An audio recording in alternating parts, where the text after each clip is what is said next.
Radio. Here's Reform UK leader speaking earlier. I thought about it hard, and I've decided today I will resign as a member of Parliament for Clacton-on-Sea, thereby forcing a by-election, which would happen, I hope, in short order. No, I've decided that the people of Clacton should be the judges of my actions. This will be a people versus the establishment by-election, and that is why I will be putting my name forward to stand in this by-election. I will fight to win. I will fight to continue the political revolution that Reform has started. Nigel Farage. Now, speaking to Politico, the Tory party leader, Kemi Badenoch, had this to say. What I saw was a man who was cracking under the pressure. He went on telly having a hissy fit because for the first time, he is finally having to face some scrutiny after a very long honeymoon, and he cannot handle it. All of us, MPs, have to register our donations. We have to register our gifts. Nobody is above the law. He decides that he doesn't want to do what everyone else has to do, that he's better than everybody, and now there's an investigation. Kemi Badenoch. Now, I spoke earlier to Reform UK's chief whip, Lee Anderson. Now, he believes support for Reform will increase. People of Clacton care about Nigel. I think he is elected on about 46-47% of the vote in Clacton that last general election. I think at this general election, he's going to get over 50% of the vote. This will just reaffirm their support for Nigel Farage. Absolutely, Anderson. And meanwhile, the Prime Minister Keir Starmer responded to the Farage speech while he was at the NATO summit in Ankara. A desperate stunt from Nigel Farage. And it's obvious why he's doing it. He is up to his neck in sleaze. Politics should be about improving the lives of millions of people, not about personal gain, not about hiding dodgy donations. And I think the public will see this for exactly what it is. Keir Starmer. Let's talk to Terry Stiasny, the Times Radio political correspondent. Terry, so Ed Davey, the Liberal Democrat leader, has now called for all the parties to stand aside, not to contest this by-election. How do you think that is moving? And what are you picking up from politicians all over the place? Well, I think there seems to be a lot of uncertainty as to whether the other parties are going to stand. As you say, Ed Davey just saying that, even suggesting that the government should block Nigel Farage's resignation, which I think is something that is very unlikely to happen. But I think it's the kinds of language that we are hearing from the people that you're speaking to and political leaders. For instance, Kemi Badenoch was saying that if there was going to be a by-election, it should be if Nigel Farage is found to have done something wrong. It shouldn't be a by-election on his terms. We've heard from Andy Burnham suggesting that this is a gimmick designed to distract from serious allegations. And, although some parties have sort of said, well, we're thinking about it, we might, the Greens, for instance, even Restore, Rupert Lowe's party, have said they would stand only in the event that there was a second by-election, so one caused by a report from the Standards Commissioner and Nigel Farage being suspended from Parliament, and not this one. So I think the parties seem to be moving away from the idea that they would try and contest the by-election in the way that Nigel Farage would like them to do. All right, Terry Stiasny, thank you. Now, let's get the thoughts of Douglas Carswell now, who has joined us live on the line, the former Clacton MP. Welcome to you, Douglas Carswell. Hello, John. Lovely to be on your show. Thank you for joining us. What do you think about Nigel Farage's decision? And there seems to be a possibility that the other parties just won't play.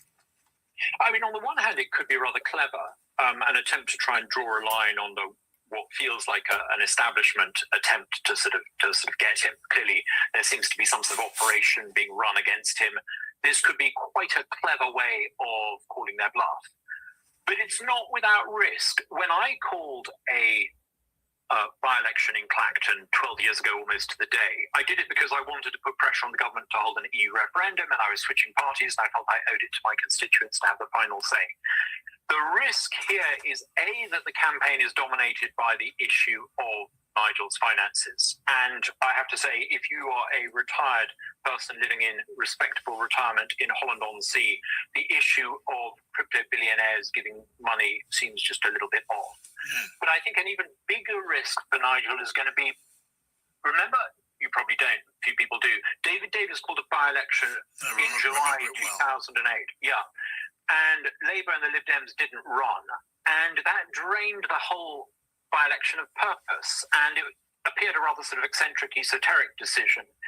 And I fear that that is Nigel's biggest risk, that he says this will be the people versus the establishment, but it could actually just be, Lord Binface and Monster Raving Loony Party against Nigel, with lots of people scratching their heads thinking, what was all that about? So it could be a clever move, but I think there are risks. Yeah, well, there's every chance that it could backfire in the way you describe, isn't there, Douglas? I mean, if the other parties, the mainstream parties, don't stand up, we can have weeks of, nonetheless, uninterrupted criticism of Nigel Farage and his handling of his finances. And you yourself say, Douglas, that for a politician or a soon-to-be politician to receive a £5 million gift is a bit odd. Those were your words. What did you mean when you said a bit odd? Please just explain that to me. I was trying to convey to the listeners how I think this will appear in the eyes of the people who will decide this by-election. Decent people living in respectable retirement in places like Holland-on-Sea, Frinton-on-Sea. They will just see, the phrase I used was a bit odd. They will want to know why some guy living in Thailand with lots of money is giving that money to Nigel. Now, I'm not casting judgment on that, but they will see that as slightly odd, slightly off. Yes. Okay, so you say you're not casting judgment on that, but it's not an illegitimate question, to put it mildly, is it? Yeah, I mean, if the campaign is dominated by the issues of Nigel's finances, then I think it could cement in people's minds far beyond Clacton that there is something slightly wrong about this whole arrangement. But on the other hand, it could be a clever move that calls the establishment's bluff. I won the Clacton by-election with 6 out of 10 people voting for me, 60% of the vote. So I think I know a little bit about the dangers of triggering by-elections in Clacton. What I obsessed about throughout the campaign was explaining to people why I was calling the election. And I think Nigel needs, if he wants to win this, he needs to focus relentlessly on the issue of why he's calling the election. It's not enough just to hold a press conference and explain that this is people versus the establishment in London. He needs to repeat that message ad nauseum on the doorsteps in the constituency. Because the issue of why are you doing this is one that is not going to be answered overnight by people in the constituency. People who often, frankly, don't follow politics the way you and I do. There's another risk, isn't there? That especially if Nigel Farage runs unchallenged by the mainstream parties, is that you'll have a very, very low turnout for sure, and it will look as if Nigel Farage has gone backwards, which will take away all of the intended impact of calling this by-election in the first place, and then he'll go back and face the same questions from the commissioner and everyone else.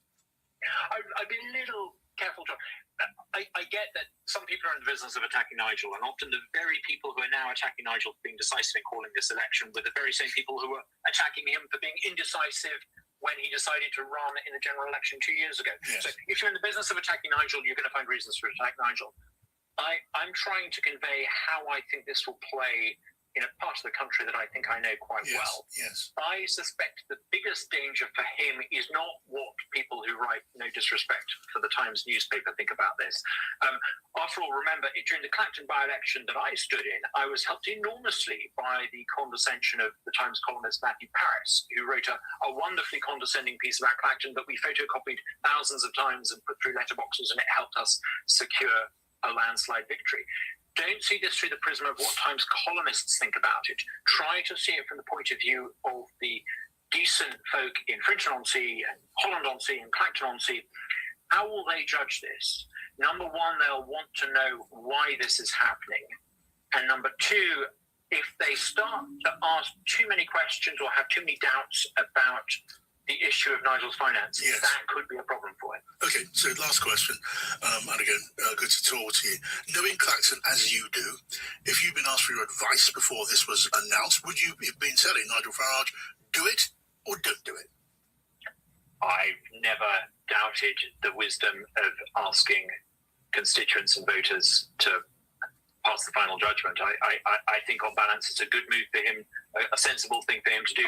If he did nothing, the establishment would stitch him up the way they stitched up Boris Johnson. Remember, Boris Johnson was forced out, not so much out of Downing Street, he was forced out of the House of Commons by the establishment running an operation against him, they were going to do a very similar thing against Nigel. And I think Nigel probably felt he had no choice but to do this. So I think it's not without risk, but I think it actually could be a smart move. Well, I'm not going to go down that route. I could open a discussion about Boris Johnson and the Partygate, as it's now. Everyone describes it as Partygate, and the evidence against him was overwhelming. I'm not going to go there because that would take up another period of time. It might be interesting, but we don't have time now. Thank you for coming, Douglas. Wonderful, thank you. Now then, I'm going to get another Labour view now while people digest what's going on and listen to the arguments from each other and everywhere else. Patrick Early is the Labour MP for Southport. Hello, Patrick. Hello, John. Good to be with you. What do you reckon, Patrick? Do you think Labour should fight this by-election? I mean, it's way above my pay grade. I know, but what do you think? I'm not going to speculate about the strategy of how or whether we put a candidate on. What I am going to say that I wish this wasn't happening. I'm nothing against by-elections in principle, but this is just a self-indulgent load of nonsense, purely there to distract from the fact he's been given a £5 million dodgy donation. He doesn't want people talking about it. He likes the attention. He just doesn't like the scrutiny. If you don't run, or if there isn't some sort of, some sort of alignment, which is, I suppose, conceivably possible, we don't know yet, some sort of alignment of other parties against Nigel Farage, the accusation is going to be chickening out, isn't it, Patrick? Is that a problem? Well, there's precedence here, isn't there? Because I think you just mentioned about the 2008 by-election where David Davis resigned and then restood, and no other mainstream party stood against him there. And that just made David Davis look like a fool. And it's going to be the same with Nigel Farage if no other party stands against him. The other precedent now is 1997 with Neil Hamilton. Now, there were real kind of issues around corruption and dodgy donations and all sorts of nefarious activities there. And again, the parties didn't stand, but there was somebody who stood against him and beat him in that context. So I'm not going to speculate as to which of these strategies that is the best. But what I am going to do is say, this is just Nigel Farage with his story of pretend victimisation, making himself out as some sort of countercultural outsider railing against the establishment. Why is he so popular, Patrick? Oh, you'd have to ask the people of Clacton why he's so popular. No, you must have some idea. You're a practicing politician. You're a thinking politician. Why is he so popular? He's not popular where I come from. And you know that's not an answer to the question. He's ahead of the polls. He got 48% of the vote in Clacton, and there's a reason for that. Not a reason you will like, but I wonder if you could be objective and tell me what do you make of it. Look, he tells a good story about himself. He tells a good story about this kind of Westminster against the people or whatever story narrative he's trying to sell to people out there. But fundamentally, he's just an attention-seeking snake oil salesman. This is a long-standing temper tantrum that he's been having. He needs to put his dummy back in and stop all this. It's a load of nonsense, and I wish he'd stop. All right, Patrick Early, Labour MP. Thank you. Now, in a moment, I'm going to be talking to the former Conservative Party leader, Michael Howard. It is now 5:21, and I'm John Pino on Times Radio Drive with Service Now. Learn how they put AI to work for people at servicenow.com. I believe those who are curious see the world differently. At Viking, we have always been curious and quite a bit different. For over 25 years, we've been connecting the thinking person with the world. First on the great rivers, then on all 5 oceans, now on all 7 continents. We are one Viking, exploring the world in comfort. Download the free Times Radio app from the App Store or Google Play today. John Pino, Times Radio Drive with Service Now. Bring autonomous workflows to every corner of your business. Find out how at servicenow.com. I'm John Pino. This is Drive on Times Radio. My colleague, Ollie Cole, our newsroom reporter, here with me in the studio. And now we can welcome Lord Howard, Michael Howard, the former leader of the Conservative Party. Welcome to you, Michael. Hello, John. Hi. Tell me, what went through your mind when you heard this news? Well, I think it's a typical piece of Farage trickery designed to avoid parliamentary scrutiny so that he can go to the voters of Clacton and say, I haven't been found guilty of anything, which is technically true because he's avoided the decision of the Parliamentary Commissioner for Standards. And then if he is elected and if he returns to Westminster and the inquiry resumes and he's found guilty, he can, to use a phrase he used in his speech this afternoon, he can say two fingers to that. The voters of Clacton knew about all these allegations and they've re-elected me. But what the voters of Clacton would not have known in that scenario is that he'd been found guilty. Okay, but it's not the best way to demolish Nigel Farage's arguments. To beat him, to go to the Clacton now soon to be by-election and beat him, defeat him. And if that were to happen, look at the numbers. We all can see that if he's to be beaten in Clacton, there'd need to be a lot of tactical voting. And the beneficiary of that would need to be, on conventional patterns, the Conservative Party. So should the Tory party stand against him and hopefully harvest everyone else's votes except Reform and beat him? Well, that's not a decision for me, John. What you thought should happen? I would find it quite tempting, but there are other considerations at play, and it's not a decision for me. I must say, I do have great sympathy for the voters of Clacton, who are being treated as pawns by Nigel Farage in this game he's playing, this desperate game he's playing, to try and get himself out of the hole which he's got himself into. Right, okay, you've got a pretty seasoned tactical brain. You say you'd be tempted by the idea of mobilising a tactical vote, but there are other considerations. What other considerations? Well, it is a gimmick, this, and one way of demonstrating to everyone that it's a gimmick is for nobody else to stand, which is what happened in a previous by-election when David Davis resigned in order to have a by-election on a matter of principle as he saw it.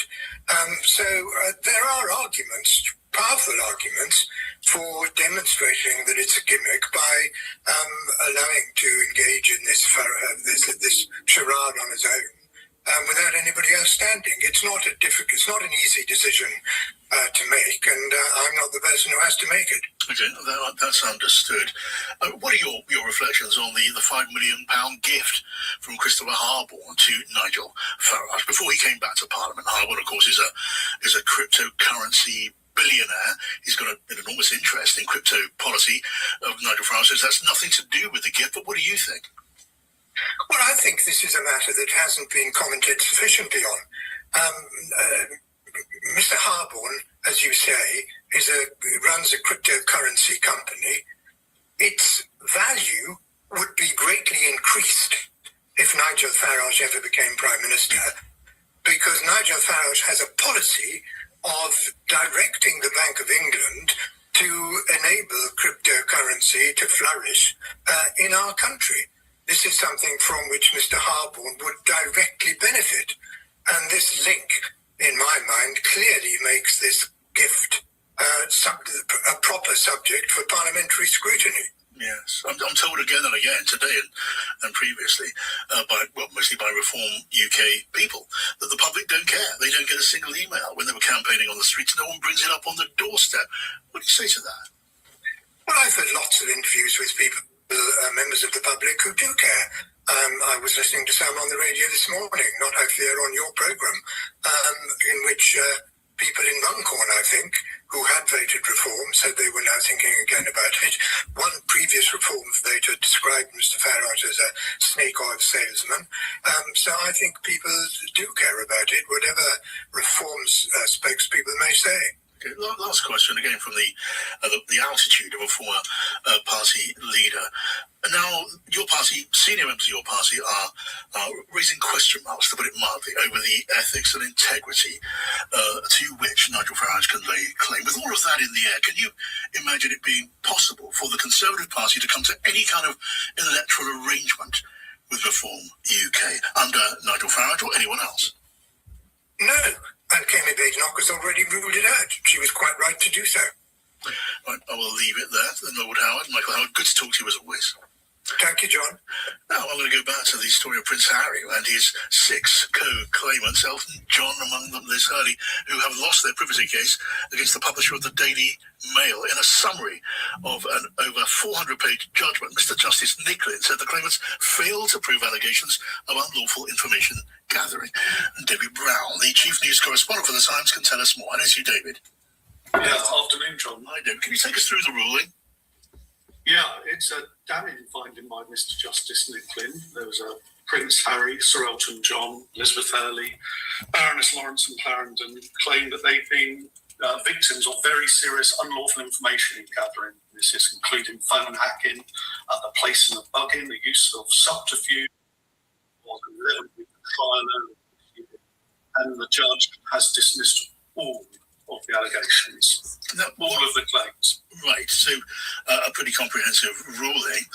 And the essence of Prince Harry and his co-litigants case, what was the essence? What was the strength, the thrust of what they were saying? What did the court make of those arguments and the evidence behind them? Well, they offered actually very little, if any, evidence that they had been victims of any of this outlandish allegations against them, but insisted that the only way information contained in the articles was as a result of unlawful information gathering. And the judge has found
by-elections and election campaigns, Count Binface online, who's basically also calling on other parties to stand down and saying, actually, if you just run a straight race between Count Binface as the anti-Farage candidate and Nigel Farage, surely that's the best way forward. So there's some serious discussion happening on this in party headquarters across London, and also some sort of odd discussion happening online. I'm just bringing this from Aubrey Allegretti, my colleague at the Times lobby team, that actually there's an interesting thing about the timing of this election now, which is tomorrow. Lee Anderson, the chief whip of Reform UK, who we spoke to a little bit earlier, he's pretty keen that he wants to move the writ pretty quickly, which basically means that by-election sort of system kicks off in earnest and you end up in that election period and they can set a date.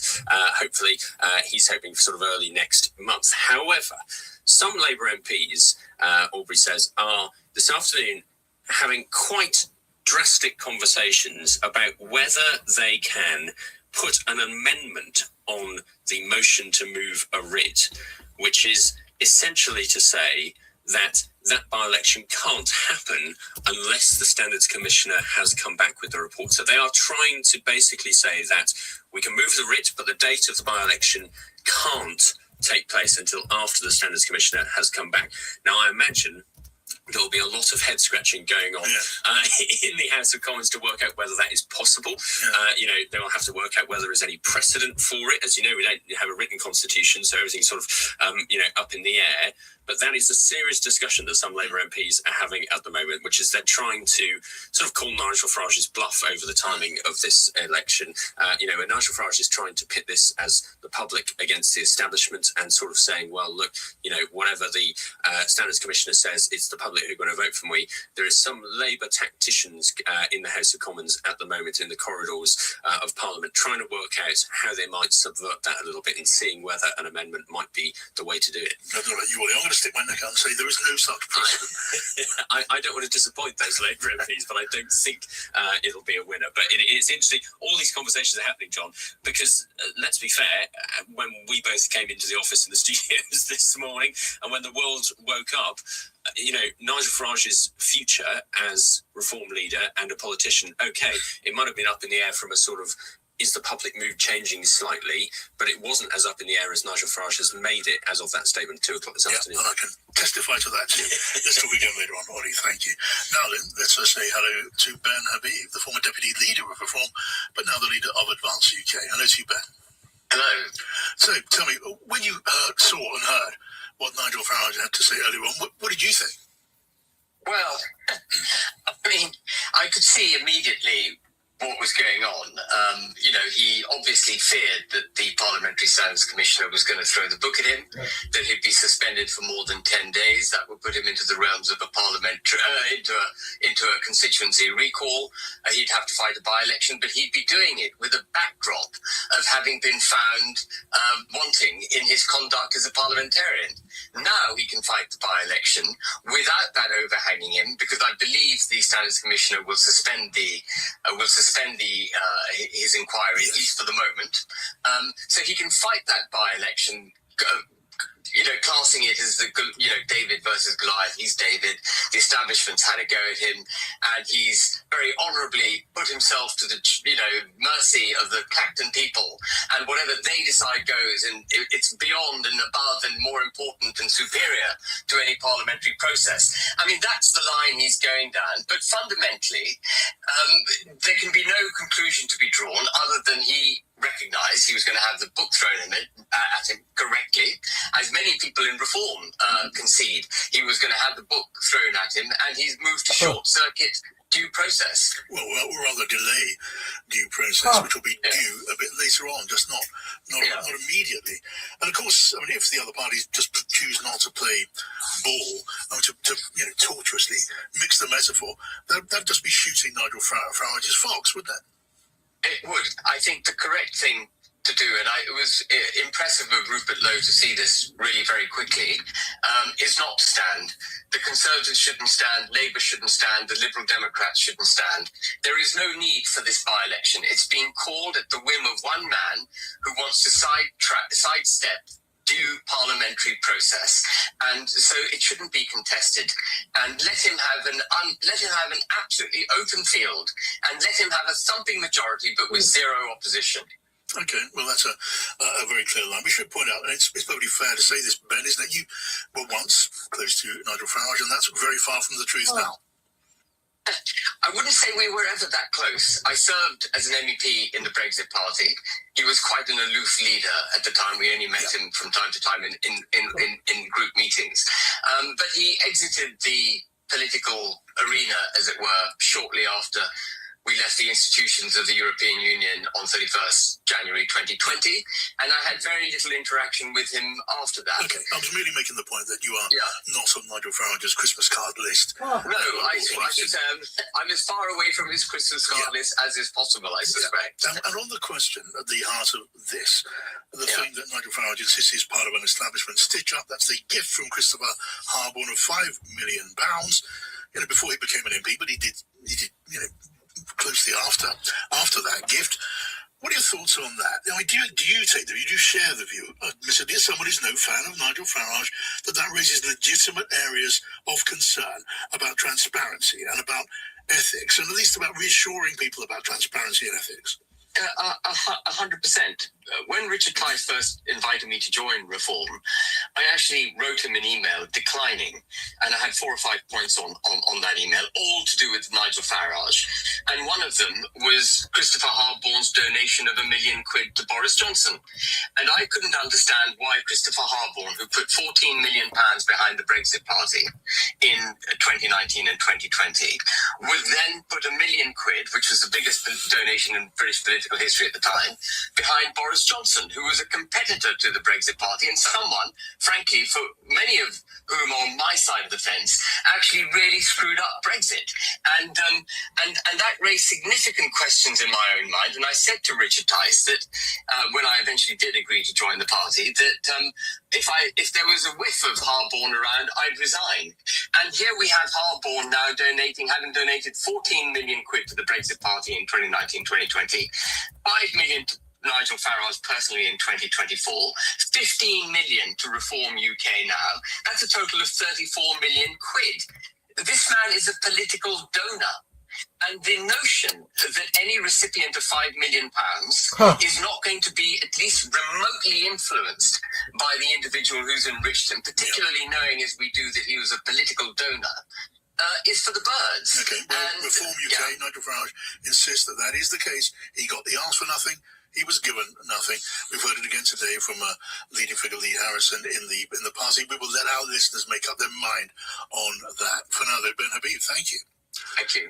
Now, from Labour, Conor Naismith is waiting to have a chat. He's the Labour MP for Crewe and Nantwich. Hello to you, Conor. Hi, John. How are you doing? I am well. I wonder what you're thinking now, because we don't know yet. The party will have to take a decision on this. Your party, I'm assuming the National Executive Committee will have a say on whether to put up a candidate or whether to let Nigel Farage, as it were, fight almost on his own in this thing and make the whole thing look, they will hope, a bit like a charade. What do you want to happen?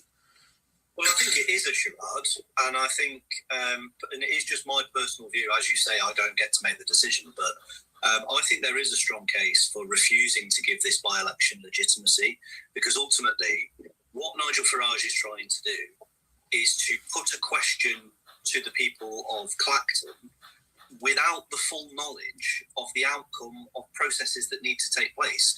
There may well be a by-election after the Parliamentary Standards investigation has taken place. He is seeking to subvert that by having one before the outcome is known. Yes, well, there will be no further investigation in Parliament into this matter of the £5 million gift, but the subject is very much out there, maybe sufficiently for the voters of Clacton when it comes to the by-election, because there will be one, to decide whose side they're on.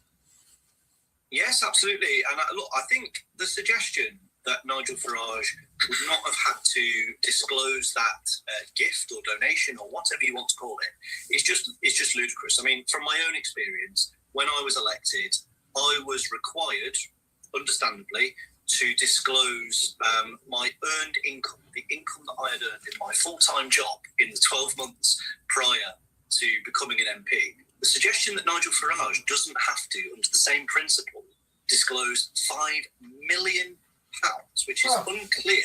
He's not been able to justify what that money was for, or why he was given it. the idea that he didn't have to disclose that, but I had to disclose what I had earned full time, it's just nonsense. Okay, look, if I put to you Nigel Farage's accusation that the Labour Party is part of an establishment conspiracy, a stitch-up, you'll say nothing of the kind. If I put to you that the Reform UK Party and Nigel Farage pose a really serious threat to Labour, even and despite your towering majority at Westminster, you're not going to say that's nonsense, are you, Conor? Because it's true.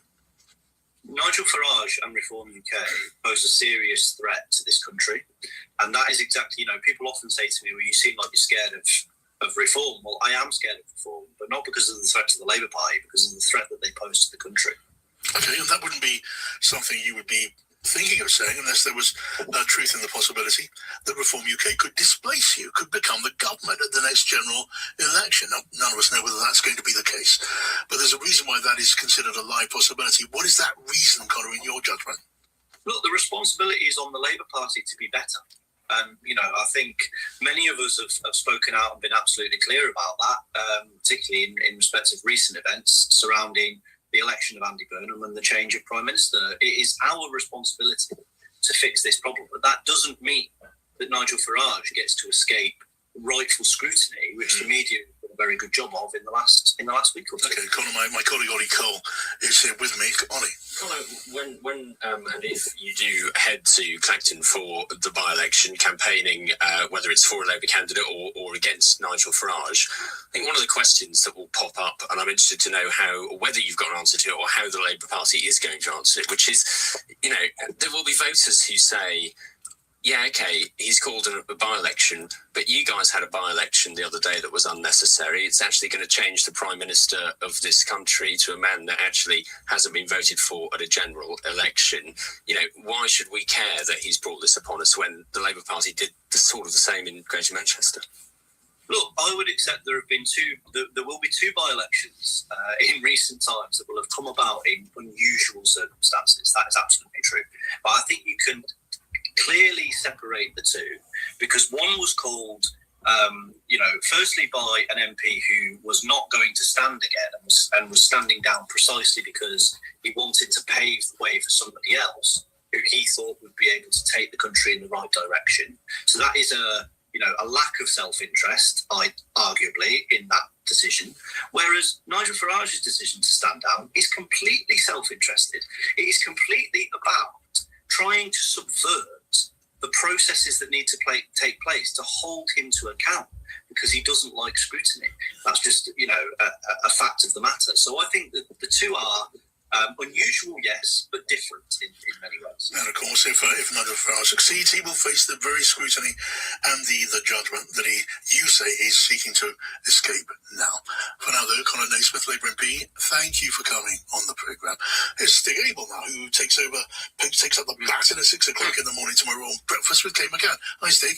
Hey, John, how you doing? Well, it's interesting times. Government by-election. Funny old game, isn't it, politics? It certainly is. I'd like to say something about the importance of journalistic scrutiny. A lot of stuff being bandied around about why this is happening. I do think people are entitled to ask questions, look at documents, look at relationships, look at property portfolios of very wealthy men at the centre of the power structure in this country. Yeah. I think we have to define what is public interest journalism, working out where Nigel Farage gets his money from, what he spends it on, who influences him, what quid pro quos may or may not exist in return for that, is the absolute definition of what journalists should be doing at a time when a guy, as I keep saying this, John, I'm sure you'd agree with it, the most successful politician since Tony Blair, one of the most significant politicians we have, has created the weather, has changed Britain fundamentally, as he made clear in his own speech with Brexit. It strikes me as a very odd situation for the rage against journalism being a feature of all of this. If you want to stand as Prime Minister, be prepared for people to look into what you're doing. Yes. Yeah, I mean, as you guessed, I'd agree with that 100%. And as for the question of declarations and transparency, it's also, isn't it worth keeping in mind, it's possible to accept Nigel Farage's argument that this £5 million was given while he was a private citizen, and you can accept what he says when he says he had no thought of coming back into Parliament, but he did come back into Parliament. Exactly. And so the question then becomes live again. And this is about the appearance of propriety as well as the reality of it. It is about the way things appear, the perception. And as we know very well, perceptions count as well as, harsh, demonstrable reality in politics, and there's a reason for that. I totally agree with that. And also, it's very interesting that we're discussing the propriety of Nigel Farage's actions, and he wants to discuss the propriety of journalist actions, as if that replaces the need for the former. I spent 10 years in the the often shadowy realm of press regulation, John. I spent 10 years of my life looking into what constitutes an intrusion, what constitutes inappropriate behaviour towards people and their families. I feel personally, and look, we work for the Times, this is Times Radio, I accept all of that. The Times published an interesting investigation into someone who's influencing Farage. The Times published an interesting investigation into a property portfolio. That is scrutiny. That is legitimate scrutiny of a public figure in the public interest. Now, Nigel Farage might want to create the situation in Clacton for a whole raft of reasons. He might want to re-energise his base. I don't see where it takes us, though. We're going to have this by-election. He's probably going to win it. What does that prove? It proves that people in Clacton like Nigel Farage. Well, we know that. It proves that he has a base. Well, we know that. Well, where does it take us further? Other than we're probably not talking about other issues because we're talking about the flim-flam and the performative nature of a by-election. Yeah. Maybe that was an end in itself, and if so, the card has been played, and the card has been played pretty well. By the way, we've got Ben Taylor on, who's the editor of the Sunday Times, on our show tomorrow. He published the investigation that's partially caused all of this, so he'll have to justify it to us and our listeners and explain why precisely he chose to do it. All right, that's going to be an interesting conversation. It's going to be an interesting programme. I know that because it always is. Stig Abel with Kay McCann on Times Radio Breakfast from 6 tomorrow. Cheers, Stig. Cheers. And coming up here after 6, Pino and Friends, which I think is going to be an interesting set of conversations too, with Josh Glancy from the Sunday Times and the political strategist Joe Tanner. And I'm also going to be talking to the former Prime Minister of Ukraine shortly about the NATO summit in Ankara, which is a big story, an enormous amount at stake there. We'd be looking at it more closely, except the story of Nigel Farage has come and rather, occupied a lot of space on the news agenda. But we have not forgotten Ankara. We've not forgotten NATO. And the former PM of Ukraine is going to be with us very shortly. It's 5:51. I'm John Pinar on Times Radio Drive with ServiceNow. Learn how they put AI to work for people at servicenow.com. You're making decisions that matter to a lot of people. But what about your ideas? Ideas for what you want your money to do.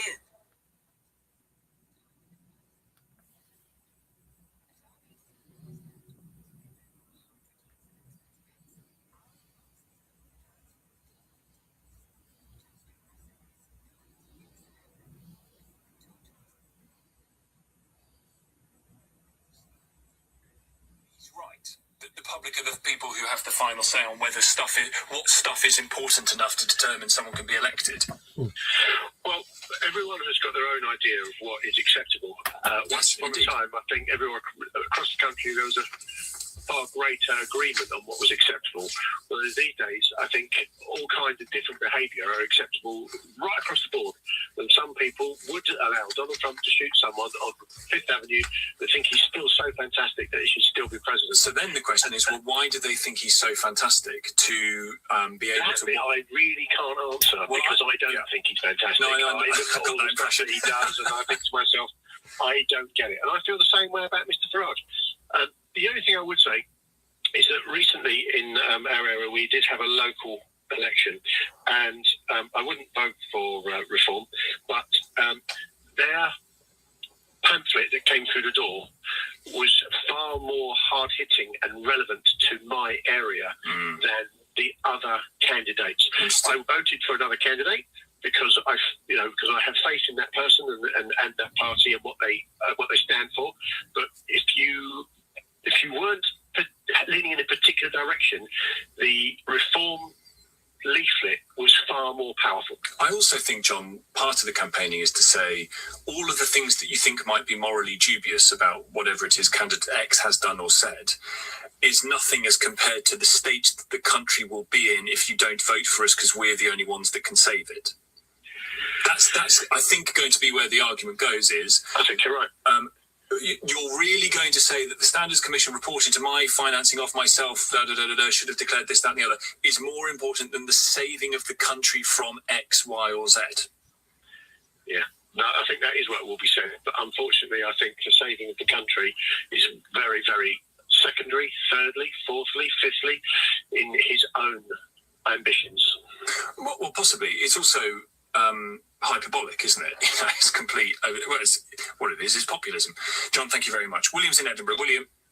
Good afternoon. I was going to say good evening, nearly. Good evening. Well, unfortunately, I'm not coming from Clacton. My seaside town's Portobello, but of course we do things very differently up here in Edinburgh.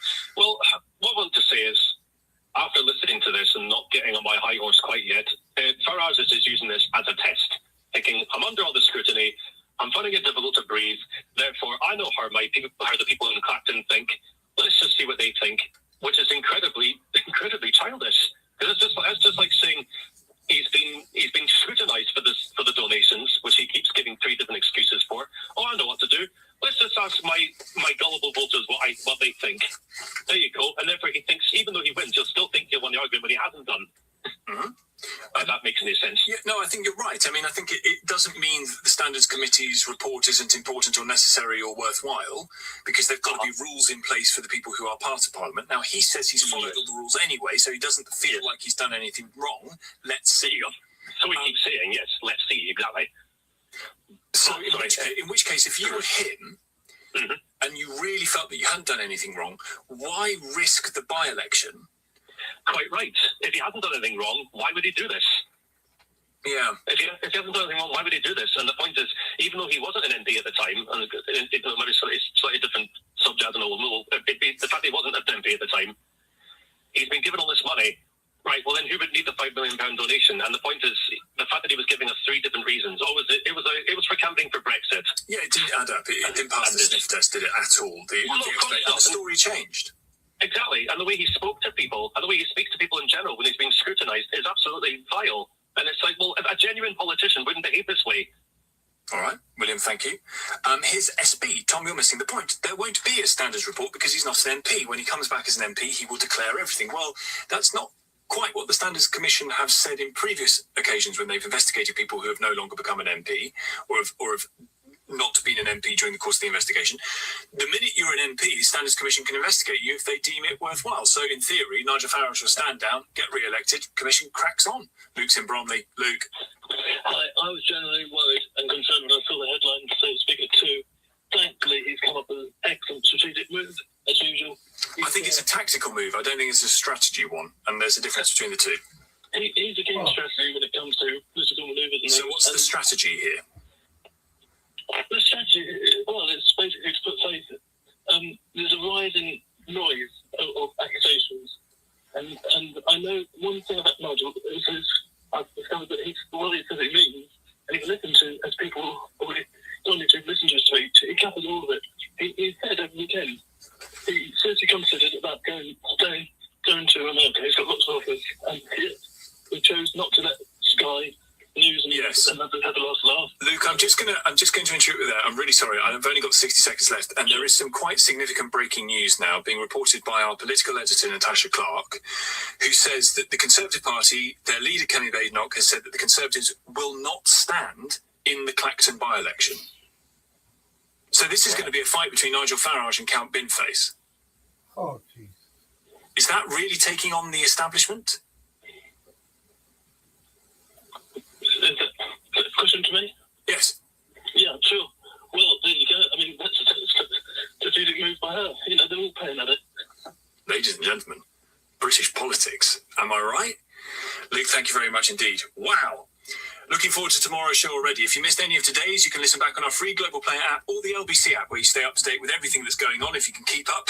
Download the official LBC app for free from your app store now. It's 7 tonight. It's Ian Dale. Next, Andrew Marr. Thanks, Tom. Nigel Farage's decision to quit his Clacton seat and trigger a by-election sounds dramatic. The British people against the establishment. But is it really more gimmick than gamble? I'll be talking to Reform's Richard Tice, to Nigel Farage's biographer, and to the leader of the Liberal Democrats, Ed Davey. But with Donald Trump in rumbusteously unhelpful form at the NATO summit in Turkey, we'll also be looking at Europe's quiet moves to distance its defence from the Americans. Nearer to home, I'll discuss the importance of Prince Harry's failure in the High Court against the Daily Mail and the growing argument about prisoner releases. It has been a busy and dramatic day. Join me after the news. On your radio, on the LBC app, and Play LBC. leading Britain's conversation. This is LBC. From Global's newsroom at 6 o'clock, Nigel Farage is resigning as Clacton's MP to bring about a by-election that he'll stand in. I've decided that the people of Clacton should be the judges of my actions. The Reform UK leader's been facing huge scrutiny over £5 million he received from a cryptocurrency billionaire and allegations he's been financially supported by a convicted fraudster. Sir Keir Starmer's called this a stunt. I think the public will see this for exactly what it is. LBC's hearing that the Conservatives will not stand a candidate in the vote. Prince Harry and other famous names have lost their High Court challenge against the publisher of the Daily Mail. A judge dismissed claims of unlawful information gathering. Paul Dacre, the editor of Associated Newspapers, accused the Duke of hypocrisy. For him to complain about his privacy being invaded takes not just the biscuit, but the whole tin. A mother and two children who haven't been seen for several days have been found dead at a house near Bedford. A murder investigation is underway. A woman suspected of carrying out a bombing attack in Monaco has been found dead in Ukraine. A Russia-linked tycoon was the target. And Yannick Sinner and Coco Gauff are through to the semi-finals at Wimbledon. In the city, the FTSE 100 has closed up 14 at 10,665. The pound buys $1.34 and €1.17. LBC weather, cloudy for the north tonight with drizzle in northwest Scotland. Elsewhere, dry with clear spells, patchy fog in the southwest, and lows of 12 to 20 degrees. From Global's newsroom for LBC, I'm Matt Hewitt. This is LBC from Global, leading Britain's conversation. It's 6 p.m. Now, tonight with Andrew Marr. Good evening. I thought about it hard, and I've decided today I will resign as a Member of Parliament for Clacton-on-Sea, thereby forcing a by-election. Nigel Paul Farage is the great showman of British politics, and today he unveiled a new show, the Great Clacton-on-Sea by-election summer extravaganza. Roll up to see the people of Britain take on the monstrous, hydra-headed, mean-spirited establishment. Gasp as Nigel upends the editor of the Times newspaper. Cheer as he thrashes Tory Tweedledum and Labour Tweedledee. Well, perhaps I'm exaggerating a little, but only a little. Mr. Farage has learned, I think, from the politics-changing drama of Andy Burnham's Makerfield by-election triumph last month. After so long under attack over his finances and his friends, he's decided to change the story, out himself as a proudly wealthy man a la Donald Trump, and then perhaps resume Reform's upward trajectory after recent months when they have plateaued. If Andy can reshape politics in a by-election, he calculates, well then, why not Nigel? The difference is that Burnham took a genuine, personal, high-stakes risk by standing in Makerfield. Lots of clever people thought Reform would beat him. In Clacton, however, Farage won more than 46% of the vote almost exactly 2 years ago, with the Tories down at 28% and nobody else anywhere. So it doesn't feel like a very perilous contest, particularly, as Farage reminded us today, after the absolute battering that Reform gave both Labour and the Conservatives in the May local elections. So will the extravaganza be truly exciting or a bit of a damp squib? Is this a gamble or a gimmick? I don't think Mr. Farage's motivation was primarily to avoid parliamentary scrutiny of his finances, because that can restart when he returns. And just sometimes it's worth taking people at their word, certainly listening to their tone. He sounded to me to be genuinely furious about finding his daughter drawn into public scrutiny. I will not tolerate intimidation of my family. I will not tolerate the location of where they live being revealed. I will not tolerate any of my family being endangered because of what I choose to do in public life.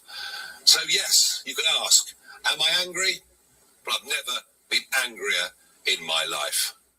When the first announcement came that Nigel Farage was going to make a statement about his future in public life, there was, of course, a lot of speculation he was simply going to leave it. And he did mention the possibility of simply decamping to the United States. But the showman is still the showman, and for all his irritation and his sense of persecution, he clearly hasn't lost his taste for the sawdust and the trumpets. So let's begin tonight with Richard Tice, Reform's Deputy Leader and its Business and Trade Spokesman. Richard, welcome to the studio. Good evening. Good evening. I guess my first question is a very straightforward one. What is the point of this by-election? What is it going to prove? What it's going to prove is that he's going to put himself back to the people, the good folk of Clacton-on-Sea, and say, you be the judge, because the establishment are basically trying to effectively kill me off one way or another, and he's had enough of it. He's had enough of the smearing, the labelling, he's had enough of the endangerment to his family, and he's calling it out, and he said, let's get on with this, and let's ask the people of Clacton. And what's not acceptable? What's not acceptable is for the Standards Commissioner to take 6 or 12 months for this to be hanging over Nigel's head. He's saying, forget all that. We're calling it out. We're going to do it with the people of Clacton. They can be the judge and jury. But if he wins, which he will, and comes back to the Commons, all of that is still hanging over him. It doesn't actually resolve anything. Well, it does actually, because it would show how utterly ridiculous the system is, where he's going to carry on with this charade. The Parliamentary Standards Commissioner could conclude their deliberations. To put pressure on him, in a sense. It's to put pressure on the whole system to say, look, if you think I've done something wrong, let's put it to the people of Clacton. I don't think I've done anything wrong. I'm going to prove it. I'm going to put it to the people of Clacton. The by-election is only dramatic and meaningful if there is a contest. We've heard tonight already the Tories are not putting up a candidate. I suspect Labour won't either, nor the Liberal Democrats. He'll end up facing Count Binface. All the other parties are running or a chicken. But what does that prove? They are running scared. What does that prove? You know, they're already talking about a second by-election. They are petrified. They've been sort of hanging this over Nigel for sort of weeks and weeks, saying, oh, he's going to face a by-election. He says, yeah, bring it on, folks, bring it on. And he's bringing it on, and all of a sudden, they're running for the hills. You can't see them for dust. Because they think this is a stunt. And they think, why should we give Nigel Farage the publicity, the jeopardy that he wants? Simply because Nigel knows that this Parliamentary Standards Commissioner is a device by the other parties to try and kill Nigel off and to leave it hanging over, so that in every interview by every media outlet for the next 6 or 12 months they go, oh, Nigel's facing an inquiry, Nigel's facing an inquiry. And you might say, Richard, so he should. Any other MP of any party in this circumstance would face an inquiry. Gabriel Pogren, the journalist attacked by your party, has done the same thing to Labour MPs, to Tory MPs, and now to you. Why are you different? I'll tell you why he's different, because Gabriel Pogren literally wrote out there that he despises Nigel. Well, he may have lots of views, but he's never written that about anybody else. This is a man whose now job is literally to attack me, attack Nigel. His job is to investigate politicians. He has lied about me. He's lied. He's libelled me. What about his attack on Labour Together? What about that brought down the previous MP for Makerfield? What about his attack on the Conservatives? What about his attacks on Jeremy Corbyn? Has he lied about them? Has he? No, he hasn't. He's analysed them. No, he hasn't necessarily lied about you guys either. He's just asking questions. He has lied and libelled about me. I've called him out on it. He knows it. And that is that. And he's confirmed that he despises Nigel. So I just want people to understand what we're dealing with. You've also, I'm sorry, but in all of this, you say that the editor of the Times is running a pro-Labour paper. For many of us, this is news to us. This was a party at the last general election that supported Labour. And let's just remember, the Times, that the editor of the Times is the person responsible for outing the address of Nigel's daughter's house. At the They, by the way, say that they did not identify the house. I mean, I'm just putting the other side. They say you couldn't tell where the house was. My daughter has nothing to do with my politics. Don't put a picture of her house because people will find it. And sure enough, people found it. And members of the media are now lying as to whether or not they did or did not approach the house. It's disgraceful. Okay, what I think is going on the right of the press or the right-wing media is that there has been a noticeable and discernible tilt over the last few weeks and months from reform support towards the Tories. Kemi Badenoch has done an operation which is quite successful, and I think this is about, as it were, flushing them out, and it's about your, by which I mean reforms, fight to the death, really, with the Conservatives. That's what's going on here. Well, look, we like competition. We're competing against everybody. That's the nature of it. And yes, people are talking about Kemi, but no one's talking about the fact that the poll rating of the Conservatives is worse than when she became leader. That's the reality. She's not shifting the Conservative polls. So why is the Clacton by-election any kind of test? Because it's Nigel putting himself to the good people of Clacton, which is essentially what all the other MPs are saying would happen if he failed the parliamentary standards. 2 years ago, he won with 46% of the vote, and the Tories had just under 28%. This does not seem to me like a very exciting contest. Well, whether it's exciting or not, it's the people of Clacton who can decide. And if they want to vote for someone else, if anybody else wants to stand, bring it on. Isn't the biggest danger here damp squib? On behalf of the other parties, yes, because they're shown to be cowards. Oh, but also for yourselves, if you're not really fighting anybody. No, because they claimed they wanted a by-election, and now we've got a by-election. All of a sudden, they're running scared. It's like they don't like democracy. It's like Andy Burnham won't have a general election. They don't seem to like democracy, these people. What happens if there is a second by-election? If he wins this by-election, as I say, I think of course he will. Then he comes back to the House of Commons. Everyone will say, how ridiculous. Yes, they will. But the voters may begin to think the whole thing's ridiculous as well. Well, then stand in this by-election and don't make it ridiculous. But they're all scared. They're all chickens. Let me ask you about yourself, because you have also launched a complaint against part of the state. Yes, the National Crime Agency have leaked copies of my company's bank statements and copies of conversations between me and my bank manager to The Guardian. We've written to the Director General of the National Crime Agency. And you're sure it's them? Yes, because we've got essentially proof from that from The Guardian. And they have literally, as the most senior crime agency in the country, they have broken the law on multiple offences. And so I'm asking whether the police should investigate. I'm asking for an internal inquiry. It's absolutely outrageous. All right, let me return to the main story, because I had to ask you about that. There are suggestions today that actually the other parties will not allow this by-election to happen. That they will put down they will either delay it or they'll put down amendments against it. They're just terrified at every level. The one level, they say, let's have a by-election. Oh, no, we don't want a by-election. No, we don't want a by-election. I mean, these are like chickens personified. They're like sort of super fertilizer food. I mean, I don't really remember, to be honest with you, I don't remember people calling for a by-election in Clacton.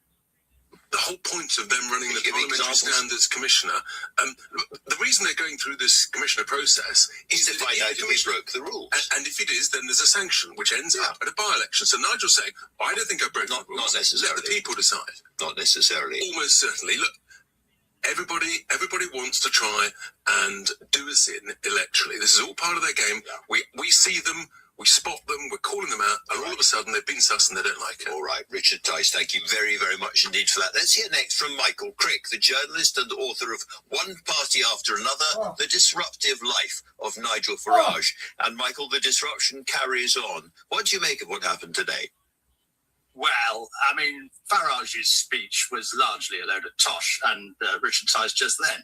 I mean, this idea that let the people of Clacton decide the case about whether Farage has broken the rules. Is Tice and are Farage and Tice really willing to put all the evidence that they're intending to give to the Standards Commissioner and all the evidence he's already accumulated to the people of Clacton. Of course they're not. They will never get to see that evidence.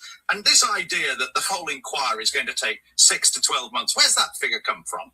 Again, a load of rubbish. This idea that the parties are running scared. Well, if Mr. Tice and Mr. Farage are so keen on elections, why are they not going to have elections in Romford, where Andrew Rosendale defected from the Conservatives, or in Fareham and Waterlooville, where Suella Braverman defected from the Conservatives, or in Wiltshire, where Danny Kruger defected from the Conservatives?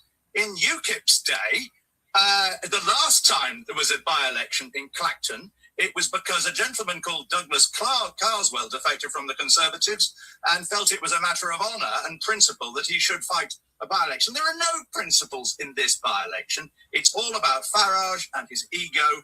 And what will happen is that none of the other parties, as you say, none of the other serious parties will fight it. It'll be just like the election caused by David Davis in Holton Price and Howden in 2008, where he gave up his seat, gave up being Shadow Home Secretary, and the other parties boycotted the election, and it became a farce.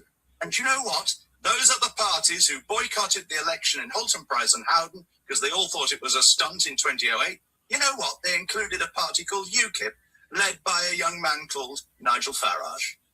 Well, Richard, you're still here. Would you actually put the evidence to the voters of Clacton? I think the voters of Clacton had all the evidence put forward by all the papers, all the stories. It's out there. Well, but the reality is, it is out there, and the irony, the hypocrisy of Mr. Crick. On the one hand, he says we need to call a by-election. We call a by-election elsewhere, and he doesn't like it. I don't think he said call a by-election. He's saying call a by-election where I want to, but don't call a by-election where I don't want to. I mean, it's pure hypocrisy. Isn't there a fundamental principle here, which is that, where the voters elected one party and that person then defects, the voters have had their vote, as it were, cancelled, and therefore they deserve a by-election. In which case, Suella Braverman and Mr. Jenrick and the rest should stand in by-election. And in which case, let's apply the same principle, shall we, to when there's a change of Prime Minister and where someone comes in who wasn't even on the ballot, didn't even stand behind the manifesto for the most senior right of all, which is to run the country. Mr. President, again, running scared. He did win a by-election against you. You can't just rock up and invoke, essentially, a coup, and 25,000 people determine who runs the country. It's absurd. Michael, I was interviewing you, and then I got so distracted by what you'd said, I put it to Richard Tice. I must let you back in again. No, it's absolutely important you do put them to Richard Tice. But, I mean, even if Farage wins which he will, wins a by-election in Clacton against Count Binface and a few other oddballs, what does that mean? It doesn't mean the rest of the country think that Farage was right to break the rules. I mean, what principle are we trying to establish here? Now, when Carswell fought Clacton, it was the principle that if somebody leaves one party and joins another, there should be an election. I mean, is the principle here that MPs shouldn't be investigated by the Parliamentary Commissioner? Is the principle here he's trying to establish that journalists shouldn't ask tough questions? As for this tosh about his daughter being intimidated, all that Sky were trying to do was to... No, Michael. Sorry, that is outrageous. Sorry, Michael. Years that Sky were intimidating Nigel Farage's daughter.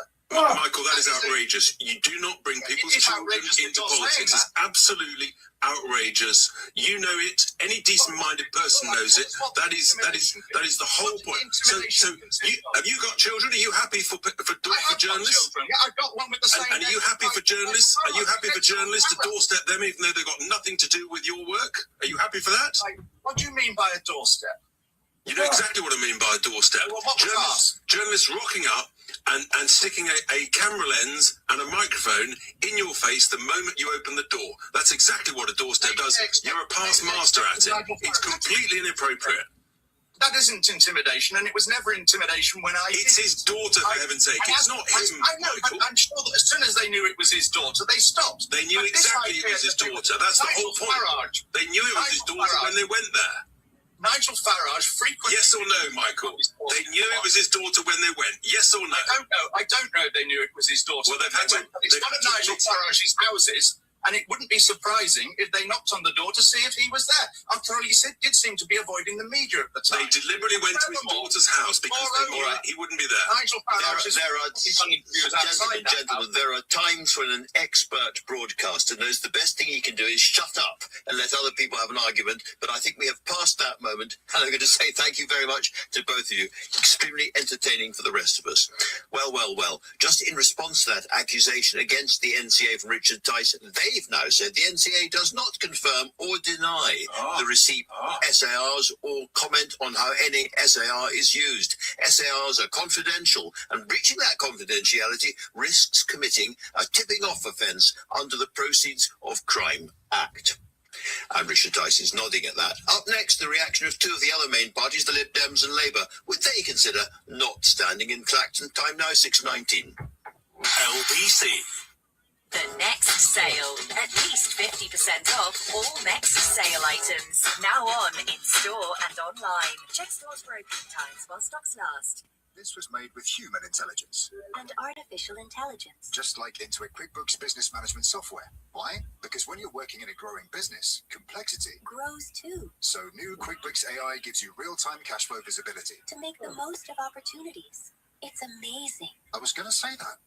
I'll do it with Intuit QuickBooks. Vodafone is backing the UK with an £11 billion investment to make the nation's biggest network even better. Fair play, that's a big commitment. So you can launch that business. So I can start selling my model trains in Pwllheli. Multitask in a haze of glory. I could stream Wimbledon whilst on a video call. Start doing more of what you love from more places. Opportunity awaits. Switch to Vodafone today on the Nations Network. Nations Network means UK's biggest network through Vodafone 3 merger based on mobile sites versus major providers. Network improvements by 2034. See vodafone.co.uk/TNN. Subject to coverage. 40 million people listen to commercial radio each week. That's 80 million ears, give or take. Amplify your advertising at radiocentre.org.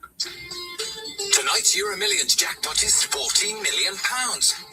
It'll have you dancing like nobody's watching. Yeah, baby. Just make sure nobody is watching.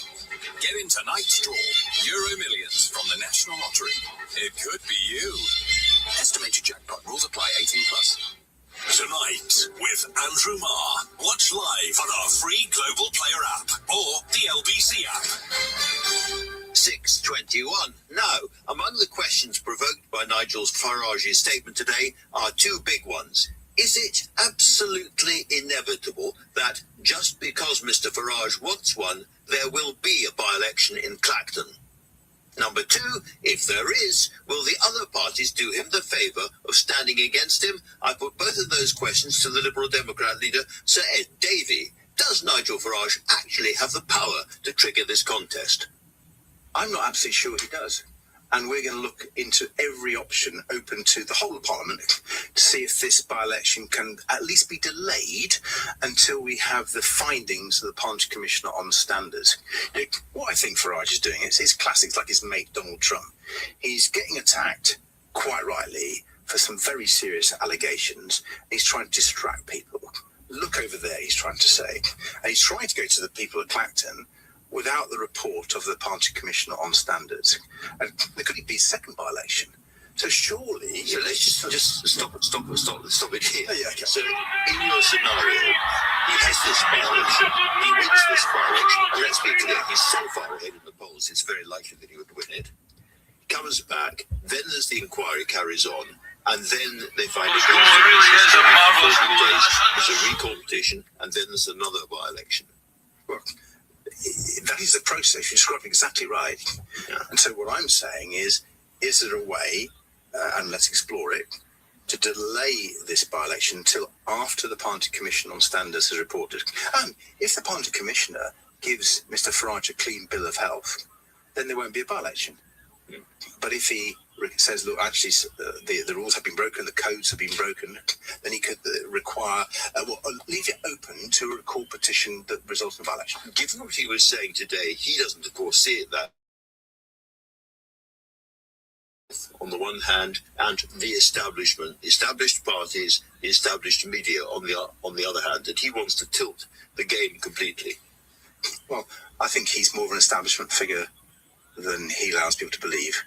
He got £5 million from a friend. I don't know anyone who gets £5 million from a friend. I don't know MPs who get elected to serve their constituents, spend most of their time lining their pockets by selling gold and marketing gold. I mean, this man is a grifter, and he's been found out, and he wants to distract people, and this is his attempt to do it. And he's saying, oh, poor me, when actually it's the poor people of Clacton and the poor people who believe that he's actually trying to stand up establishment when he's basically lining his own pocket. Will you, as the Liberal Democrats, stand if there is a by-election? Well, we want to oppose Mr. Farage and his party at all moments. We want him to be defeated. So that's a yes, isn't it? No, I come to my point, is I think this by-election that he's trying to call this stunt shouldn't be happening until after we've had the report from the Party Commission on Standards. Surely everyone can see that's the logical thing to do. He's trying to escape accountability. He's trying to escape justice, the processes that have been applied to many other MPs from all political parties. He doesn't want them applied to him. And I think we should use whatever process we can to make sure that if there is a by-election, it's after the Standards Commission has reported. Let's just assume, for the sake of argument, you're not able to stop this early by-election happening through a parliamentary vote, and therefore it goes ahead. In those circumstances, would the Liberal Democrats stand? We would talk to all the political parties about this to find out their... To try and get a kind of general we won't stand agreement. There would have to be unanimity, otherwise it wouldn't work, quite obviously. And we've heard what Restore said. I haven't heard what the other parties are thinking about. But we want to call his bluff, don't we? We can't let him get away with this publicity stunt to avoid justice. It's just not right. So in your view, it may or may not be the case that he can trigger a by-election, but he can't by himself trigger a fight. Exactly right. Sir Ed Davey, thank you very much indeed for coming in. So let's pick up on what Sir Ed was saying there. First of all, with LBC's political editor, Natasha Clark. Natasha, do you think it would be possible for Parliament to block this by-election? So as we understand it, Andrew, it sounds like there is a way. Obviously, if they do that, there's only a certain number of ways in which they can do that. When the by-election is called, we understand that essentially the Speaker of the House of Commons the writs will be moved, and there is a way of essentially voting it down in the House of Commons if MPs cry, no, we don't want to move the writ. That's one way. The second is if an amendment is put in the House of Commons to this. There are many problems with all of this. Obviously, we don't exactly know how any of the parties would react and whether they're all going to be on board with this. And of course, if that is the case, this essentially throws parliamentary convention out of the window. And reform sources are telling me tonight that if the Labour Party, the Conservative Party, other opposition parties like the Liberal Democrats do try this, they see this is exactly proof of the establishment stitch-up that Nigel Farage has been talking about all along. The establishment. Well, let's talk next to LBC's political correspondent Bethany Dawson to find out whether there is an appetite among the other MPs and the other parties simply not to stand, thereby stripping away the drama from what Mr Farage is planning. In short, absolutely, yes, there is. The Conservatives have already said that they will not stand a candidate in what they're saying is a fake by-election. And I have been speaking to a number of people inside Labour, including MPs and ministers, all of whom are saying a candidate should just not be stood. One MP said that this is a daft attention-seeking endeavour, and another said that they shouldn't give the clown the circus he wants. So essentially, they want Nigel Farage to talk to a wall, or at least count bin face for the next 4 weeks. All right, thank you very much indeed, Bethany. Listening to that to give us her snap verdict, Anna Turley, chair of the Labour Party and MP for Redcar. Anna, thanks for coming in. This is down to the National Executive Committee of the Labour Party. Have they made a decision? It is down to our National Executive Committee, and I understand they have just made a decision, and we won't be standing a candidate. The Labour Party will not stand a candidate in this by-election for exactly the sorts of reasons we've just heard there. This is a pantomime. This is a circus. Why should we all dance to Nigel Farage's tune? Because he's trying to avoid the kinds of scrutiny, the kinds of questions that he's had months and weeks to answer about the money he's been receiving, about the associates he's been dealing with, about the properties he's got, about the income he's receiving, and all of his failure to declare them all. These are the questions he needs to answer, and we're not going to be part of his distraction techniques to try and diverge from this. Richard Tice, the Deputy Leader of Reform, was sitting in that chair just a few moments ago making chicken noises. Well, that's absolutely fine. I mean, the chicken here is Nigel Farage. Answer the questions. Tell us where the money's from. Explain where your income has gone. Explain who gave it to you. Explain why you didn't do what every other MP is expected to do and put it on the register of interest. Explain who all your associates are and what jobs they're doing for you, where all your money is coming from, how many properties you've got that you're not declaring. Abide by the rules. You wouldn't need to do an election. You've got a mandate till 2029. Answer the questions, and then people can make their decisions. I understand why you're doing this, but I also think there is a principle on the other side, which is that the Labour Party is a national party, and you should be able to contest, and you should contest every seat in the country. Well, of course, I feel sorry for anyone that wants to vote Labour in an election and won't have the opportunity to do that in this. But this is not an election where the MP is standing down. As I said, Nigel Farage has a mandate till 2029, and this is just a pantomime. This is a bizarre thing that he's doing to try and distract from that. We should not take the attention away from him, the questions he's got to answer. We'll continue to deliver for the British people. We'll continue as a government to do the things that people really care about, the priorities they have, and to work for the British people, and not to be distracted by one man who seems to think the world evolves around him, the rules don't apply to him, and he can make democracy dance to his tune. Okay, well, let me put to you another point that Richard Tice made, which is, I think, something you're going to hear an awful lot of, which is that Andy Burnham did not stand himself on the 2024 election manifesto, and now he's arriving as the next Prime Minister in a way which will look to a lot of people undemocratic. Well, I mean, Andy Burnham will be setting out his plans, his agenda over the coming days and weeks. We don't even know if he's yet the only candidate. Our process hasn't closed, so we'll have that process to run over the next few weeks. And he's just won a by-election himself, which was contested by all the major political parties with a clear mandate. And he'll be setting out his agenda in the days and weeks to come. If he does arrive in number 10 as the next Prime Minister, should there not be a general election?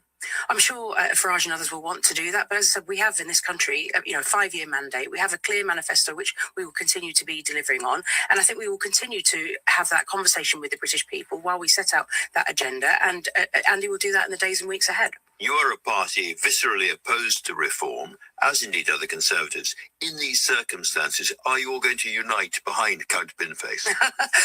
Well, I've got a lot of respect for Count Binface, and I expect he'll probably spend more time in Parliament and probably more time in Clacton than the current member.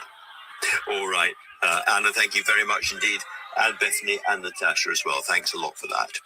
The prison's watchdog has warned that some of the most dangerous criminals in the country could be included in early release schemes. He's going to be with me in the studio next. By the time now, 6:30, and Matt Hewitt has your news. Labour, Restore and the Conservatives say they won't stand in what Kemi Badenoch called the fake Clacton by-election triggered by Nigel Farage's resignation.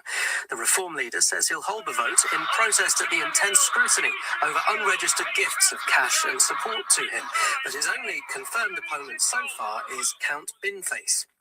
Prince Harry and Baroness Lawrence say their loss to the Daily Mail's publisher in a privacy case is a complete and obvious whitewash, but sadly not altogether unexpected.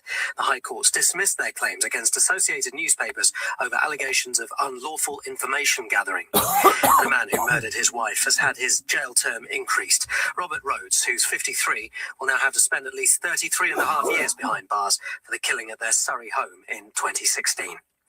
LBC weather: cloudy for the north tonight with drizzle in northwest Scotland. Elsewhere, dry with clear spells. Patchy fog in the southwest and lows of 12 to 20 degrees. On the latest episode of The Newsagents. Nigel Farage is so cross he's just triggered a by-election in the seat of Clacton. What does it mean for his finances and the questions that have been pursuing him for weeks? Get the latest episode of The Newsagents with Emily Maitlis, John Sokol and Lewis Goodall. Listen or watch on our free Global Player app or the LBC app. This was made with human intelligence. And artificial intelligence. Just like Intuit QuickBooks Business Management software. Why? Because when you're working in a growing business, complexity grows too. So new QuickBooks AI gives you real-time cash flow visibility. To make the most of opportunities. It's amazing. I was going to say that. I'll do it with Intuit QuickBooks. Need anything from Tesco? Like 3 for £8 on selected Tesco finest picnic food, such as burrata with semi-dried tomatoes or whipped feta and tabbouleh. Club card accepted. Because every little helps. Majority of larger stores ends 11th of October. Club card or app required. Last night, I was watching an episode of Amadeus where Mozart Exploded. Launched another Real Housewife during Shiv Roy's wedding night, where she asks Tom for an open Sandwich, Chicago beef filling, cooked by a chef in a pastel Regency gown. Oh, quite steamy. Get Sky, Hey HBO Max, Disney Plus, and Netflix together in one simple subscription. Go to sky.com. Requires Sky Stream and Sky Ultimate TV subscription. Minimum broadband speed of 30 megabits per second recommended. 18 plus. Ears are great, aren't they? One on each side of your head for stereo. It's because of ears that radio ads can amplify your advertising. 40 million adults listen to commercial radio every week. That's 80 million ears, give or take. See radio differently at radiocentre.org. This is LBC Tonight with Andrew Marr. 6:34. The Conservatives are calling for a parliamentary vote on government plans to release prisoners early because of overcrowding in jails. The fear is that some of those released could be sex offenders. I'm joined now by Charlie Taylor, His Majesty's Chief Inspector of Prisons. Thank you very much indeed for coming in. Now, I think the first 700 or so under this early release scheme will be out in September. Yes, that's right. And we're talking about a wide range of people, and it could involve rapists and other sex offenders. Yeah, there are a fairly wide range of offences that are coming out. And I think what we at the Inspectorate of Prisons are worried about, as we've been worried about for many years, is that prisoners coming out of jail are not being adequately prepared for going back into the community, with the danger, of course, that they reoffend. But their victims may still be out there and vulnerable. Indeed, and victims, I believe, have now been contacted where they can be contactable, and they've been let know that the perpetrator is going to be coming out. But if the work isn't done in advance to prepare people for release, then the danger is they will go on to reoffend. It sounds like the danger is there. What can you, as Chief Inspector, actually do about this? Well, we have been raising this as an issue, particularly what prisoners get up to during the day in prisons for many years. We're worried that since the COVID pandemic, there are far too many prisoners locked in their cells for long periods of time with nothing to do, often becoming involved in the illicit economy, taking drugs, sometimes even developing a drug habit while they're in prison. And of course, what that means is when they finally leave the prison, actually, they may go out worse than they went in the first place. Well, I was going to say, it does sound to me as well that a dangerous potential sex offender goes into prison and is now going to be released this autumn in a worse state and more dangerous to the community and to vulnerable people around than they were to start with. Yes, and we are concerned that if the work isn't done in advance, then the risk continues with people getting out of prisons. There are too many drugs in our jail, and there are too many prisoners not getting the sorts of skills, work experience that will actually help them to settle successfully when they come out and create fewer victims of crime. It sounds to me like what you're advocating is quite a medium to long-term solution. Yes, that's right. And the one advantage of these releases is that we will see a reduction in the prison population. And that should give ministers, it should give the prison service a window to think more in the longer term about how they actually do rehabilitation. It's one of those nebulous words that we talk about a lot, but actually how do you make it that people are less likely to reoffend? Unfortunately, there have been recent cuts to education provision, desperate need amongst many prisoners who can't even read, so that will have an effect also on the rehabilitative process. But there is a window as the population drops and the potential for prisons to operate more effectively in the future. There has been a report, and I've absolutely no idea whether it's true, that Andy Burnham would want to reverse some of this. How difficult would that be to do? I think it would be complicated because I think prisons are doing the work and preparing prisoners. There may be some concerns over stability in jails if people have been told they're going to be getting out and then are suddenly being told perhaps that they're not going to be getting out. So I think it will put pressure inevitably on the system, but let's wait and see what happens. Is it not possible to comb through all the people being considered and remove from that the really most dangerous rapists and sex criminals? Well, that would be a possibility, and I wouldn't know the details of that. But I think the danger here is if you have the reason why, or one of the major reasons this is being done is in order to reduce the prison population and to stop it overflowing as it virtually was last year. If you have too many carve-outs for different types of offence, what you will end up finding is we don't solve the prison population crisis, and that ends up being something that continues to happen. And again, we're told that there are going to be more prison spaces coming available before too long. What is the sort of timing for that? Well, it's over the course of the next 15 years. There's lots of building sites in prisons. There's lots of new wings being built, as well as some new prisons being commissioned. But nothing quick. But nothing quick. And of course, you build a new prison, but it doesn't mean you necessarily have any staff to actually be able to work there.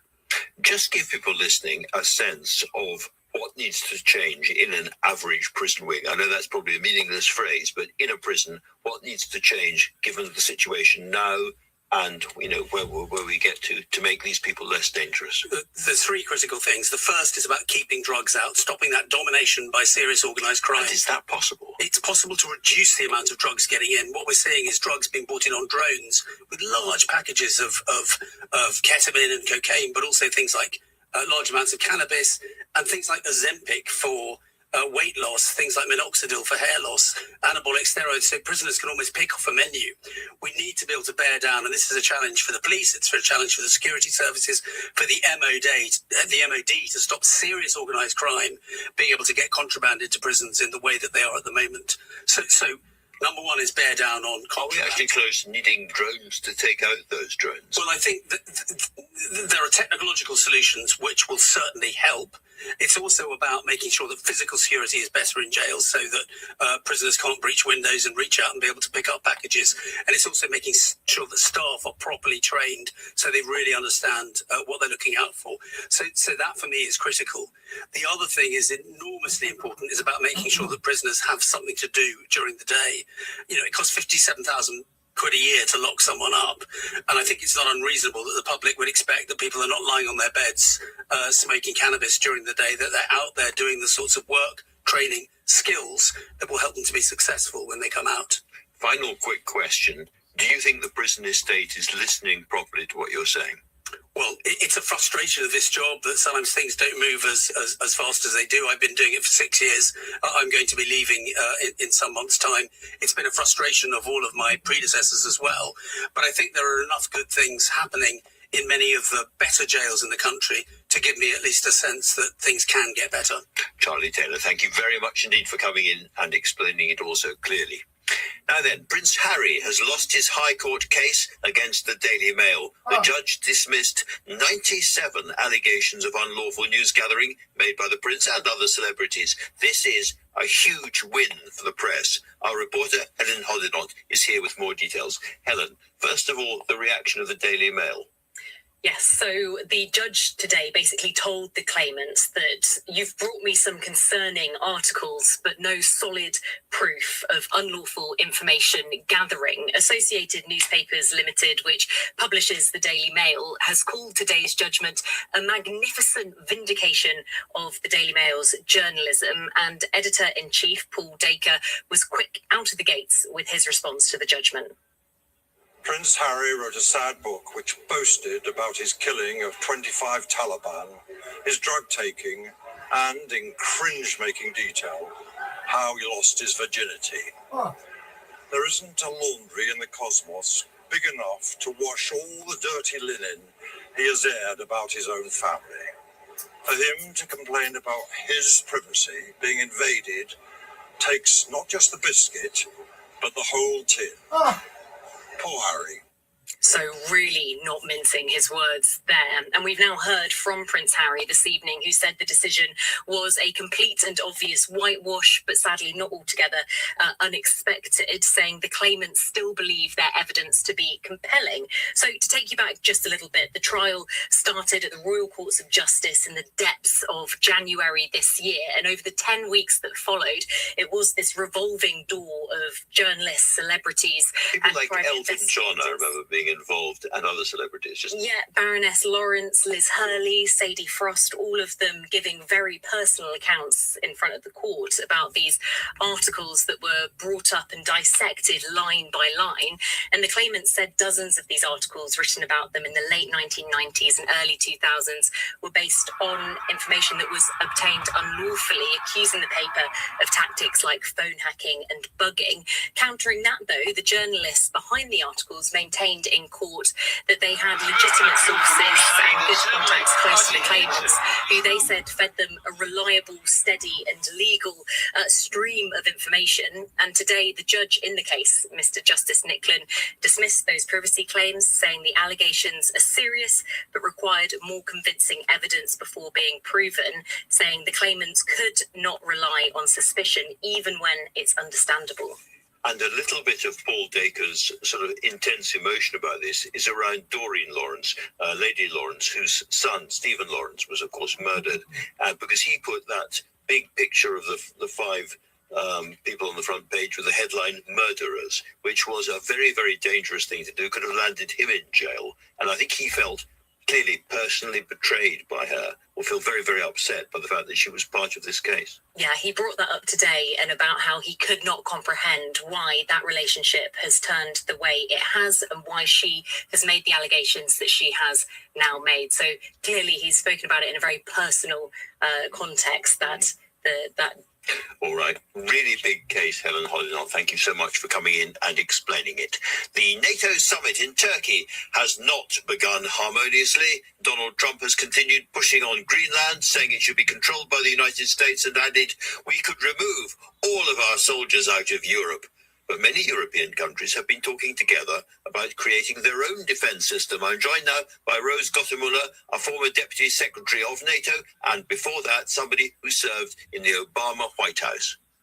I think they have come around to that view, particularly in the last year, as it's become clear that the United States is turning its back on Europe, even to the extent of not providing these key enablers that the United States has always provided, such as intelligence support from satellite reconnaissance, such as tanker aircraft for fighter jets. These are big, expensive items that the United States has always provided for. But the Trump administration has made it clear it's up to the Europeans now. And this was a really short, sharp shock for the Europeans. But I do think that they've stepped up. I've heard from Mark Rutte, the Secretary General of NATO, that he even sees the Europeans investing now in these expensive items and being better prepared than anyone could have expected.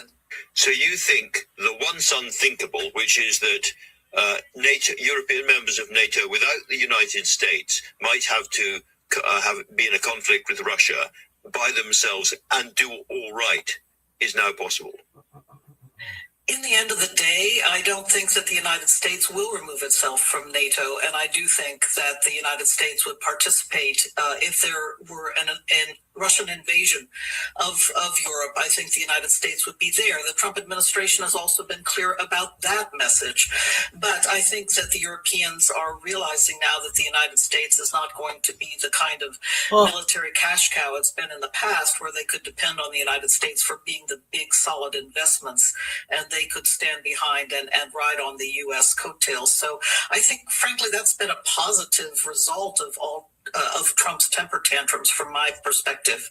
Given the temper tantrums and the huge geopolitical shift we've seen, does that mean that at some point before long, Europe's going to have to think about its own nuclear defenses as well? I think, to be honest with you, that as we can see from these wars that are going on now, not only in Ukraine but also in the Middle East, that nuclear deterrence is somewhat overrated. Nuclear weapons have not prevented the Ukrainians from attacking even the Russian nuclear bomber force, and it hasn't prevented the Israelis from being attacked even by non-state actors such as the Houthis. So I think we should consider that matter as well. But in the end of the day, it's clear that the Europeans are thinking about bolstering the extended nuclear deterrent by supporting cooperation, continued cooperation between the UK and France, the other nuclear weapon states in NATO, and also France seems to be taking now more of a responsible role in extending its nuclear deterrent capabilities also to other European allies such as Germany, which in historical terms is quite remarkable. It is extraordinary. Another extraordinary thing that's happened ahead of this summit is the success of Ukraine, as you're suggesting, not just in hitting deep into Russia, but actually pushing the Russians back quite close to the front line. Do you think that has changed in any sense Donald Trump's view of Zelensky and Ukraine? Well, we'll see at this summit, because they are due to meet at this summit. But I will say that Trump has been speaking much more admiringly of Zelensky and of the Ukrainians.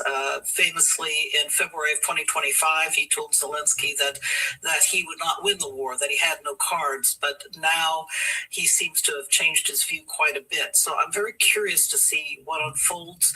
Zelensky very much wants Patriot air defense missiles and needs them desperately because of the Russian ballistic missile attacks on Ukrainian cities, including on Kyiv.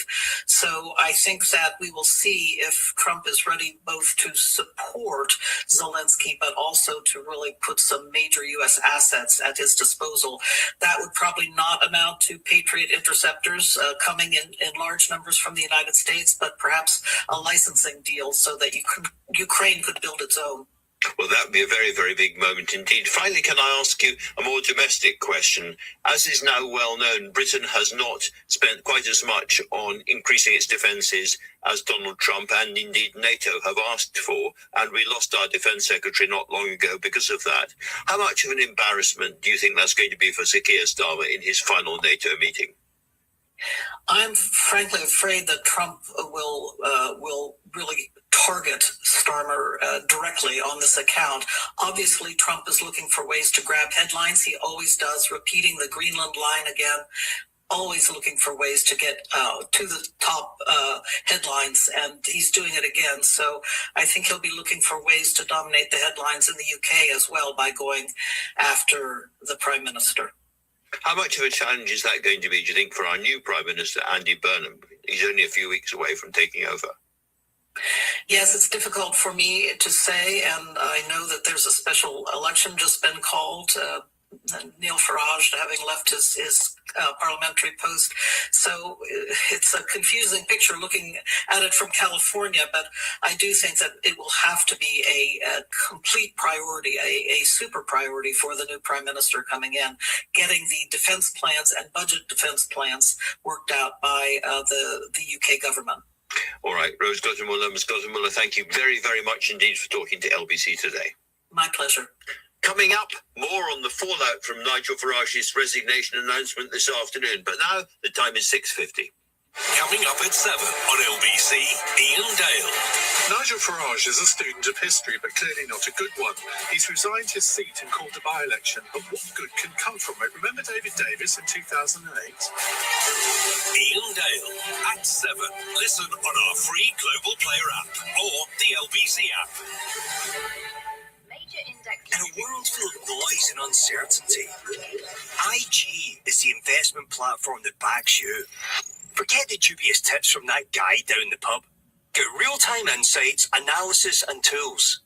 No more fat cat brokers clawing your gains. Pay zero commission on your investments. Switch to a platform trusted by British investors for over 50 years. EYG. Trade, invest, progress. Your capital's at risk. Other fees may apply. So let me get this straight. You pack the sleeping bags, Yes. mosquito repellent, Yes. and flipping badminton rackets. Obviously. Somehow, the tent is still at home. Well, technically the garage. Look, on the ring cameras, you can see it there. Oh, And there. to a hotel, Neil. Come on, kids. Yay! Always know what's happening at home with Ring. Available now with Ring.com and selected retailers.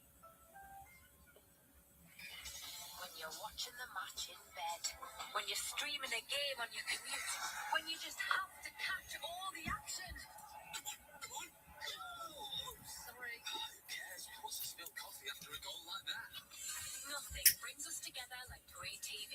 And a TV license covers you to watch all TV channels, including live TV on streaming services, so you can cheer along no matter what time you're watching the football. Search TV license together. Tonight with Andrew Marr. Watch live on our free Global Player app or the LBC app. 6:52, and back to our top story now, and the chaos after Farage's resignation as the MP for Clacton to trigger a by-election, which he will then run in. Bernard Jenkin is the MP for the neighbouring seat, Harwich and North Essex, as well as being a former Conservative minister and staunch Brexiteer. Bernard, would you like your party to be fighting in Clacton to try and take that seat back? Because it was always a Tory seat. Well, in the end, yes. But Kemi's been very clear, and I think she's right, that the by-election that might happen in the middle of August sometime is a fake by-election. And the only reason, the real reason that he's holding this by-election is to avoid scrutiny and accountability by the Commissioner for Standards and the Standards Committee. But isn't it, sorry. And then he hopes to gain a massive mandate and prove the Clacton people don't care about standards in public life or people receiving large sums of money and not declaring it. And he thinks then he'll be able to say to the establishment, it was all establishment stitch up and look, the people have won. Well, I think it's going wrong for him now because Kemi has made it clear we're not going to run a candidate in that fake by-election. Labour have said the same. Labour have said the same, and I imagine the Liberal Democrats will not break ranks. And so we're now in a situation where Count Binface is going to be representing the establishment by himself. Well, it's all going to be rather pointless, and I gather that Mr. Farage has offered to pay for the expenses of this by-election. I mean, it just shows that he doesn't get this. You know, you don't ingratiate yourself by paying for things in our democracy. I can understand his motive, but the fact is he's got to face the music. So when he gets re-elected after this fake by-election, then the Standards Committee will resume. Yeah. And he will be held to account. He's not going to wipe the slate clean. He will be held to account for what he has declared or not declared or should have declared.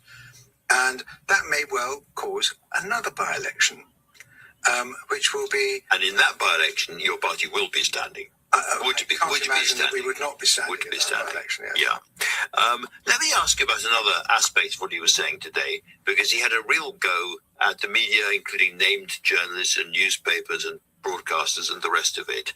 And I don't want to get into the detail. We've already had a big argument on the show tonight about his daughter's house and exactly. Well, I know nothing about that. Exactly. Well, let's not get into... As you described it, I would side with Nigel on that one. I was going to ask in a more general way whether the sheer pressure on leading parliamentarians now is getting too much. I mean, just a sort of intolerable personal pressure. He's in a particularly difficult position. He's a very, very controversial figure. He's pursued the whole time. But more generally.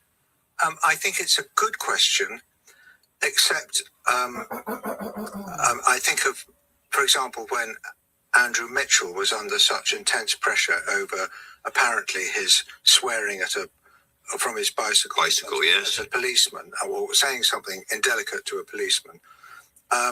In the end, the police didn't come very well out of that. And the pressure on him at that time was absolutely appalling. He apparently lost 2 stone in weight. You put yourself... I can say, because I know him quite well. On a few occasions I've been in the eye of the storm myself, and I think even once or twice you've had a bit of public exposure that's been very unpleasant. But we're in a free society, and I'm afraid that goes with the territory. Nigel Farage has set himself up as some kind of hero of the people, and then has been found to be taking very large sums of money, which no mere mortal like you and me would ever consider accepting as a gift, as though sadly never been offered in my case. But you know, just all right.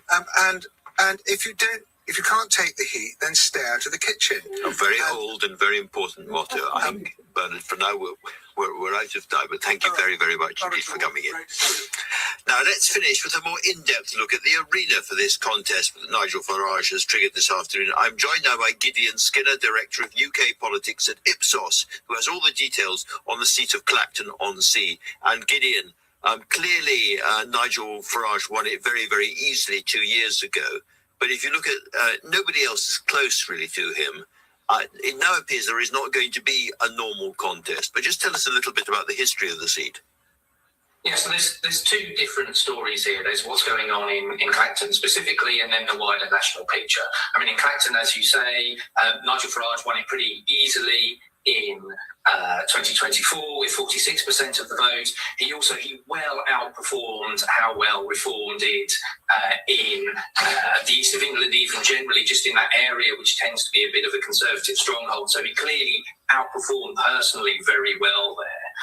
And in the most recent local elections, Reform also did very well in those areas. In Clacton, they got around about between about 5 and 10 and 6 to 10. of the vote. And the wider background is, as you said, this has traditionally been a Conservative seat, but in areas where Reform, or in the past UKIP with Douglas Carswell, have also done well. So you'd expect it to be, in normal conditions, still a favourable seat for Reform.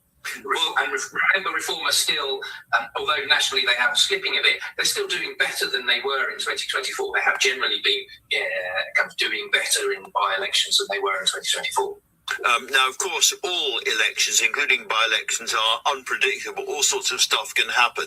But this is beginning to feel like an absolute easy walkover, particularly if there is no other serious party political opposition going on. In these circumstances, is the outcome of a damp squib election now very high?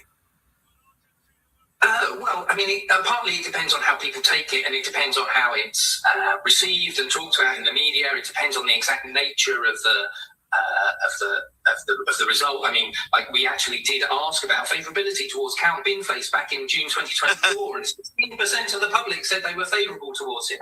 So maybe we can see whether he's improving his position since then as well. But yes, it's the national picture actually that's probably more important in terms of where Reform and Nigel Farage are doing. All right, Gideon, I had a slight flash in my mind of watching Count Binface take the oath in the Commons, but I don't think it's going to happen. For now, thank you very much indeed. And if you missed any of today's show, you can listen back on our free Global Player app or the LBC app, where you can also stay up to date with all the latest news, videos and opinion. Download the official LBC app for free from your app store now. Coming up at 10 on the LBC, it's Ben Kentish. But right now, it's time for Ian Dale. Thank you very much, Andrew. I've decided today I will resign as a Member of Parliament for Clacton-on-Sea, thereby forcing a by-election. Nigel Farage thinks of himself as a student of history, but he's clearly not a very good one. He's resigned his seat and called a by-election. But what good can come of it? Remember David Davis in 2008? He did the same over the issue of civil liberties. None of the other parties, including UKIP, led by one Nigel Farage, took part, and it was a complete waste of time. Why on earth is Nigel Farage doing this? On Cross Questioner 8, The Guardian, Zoe Williams, former Conservative Cabinet Minister and Lib Dem frontbencher, Justine Greening, and Lib Dem frontbencher Lisa Smart MP, and commentator Benedict Spence. On your radio, on the LBC app, and Play LBC. leading Britain's conversation. This is LBC. From Global's newsroom at 7 o'clock, Nigel Farage is resigning as an MP, but says he'll stand again. It's a chance to stick two fingers up to the entire establishment, to frankly tell them where to go. The Reform leader says he was prompted by anger about the claimed invasion of his family's privacy and scrutiny over his finances. He faces a new parliamentary investigation. He denies wrongdoing. Robert Jenrick, Reform's Treasury spokesman, thinks a new vote in Clacton will vindicate him. No, Nigel thinks that it is not for the people in the Palace of Westminster, the two old political parties, the acolytes in the media, bureaucrats in oak panelled rooms to play judge, jury and execution who represents people in Parliament and who ultimately should lead this country into the future. It's for the people to determine that. The Tories, Labour and Restore will boycott the vote. Lib Dem leader Sir Ed Davey told Andrew Marr it's a desperate attempt to avoid scrutiny. This man is a grifter, and he's been found out, and he wants to distract people, and this is his attempt to do it. And he's saying, oh, poor me, when actually it's the poor people of Clacton, and the poor people who believe that he's actually trying to stand up to establishment when he's basically lining his own pocket.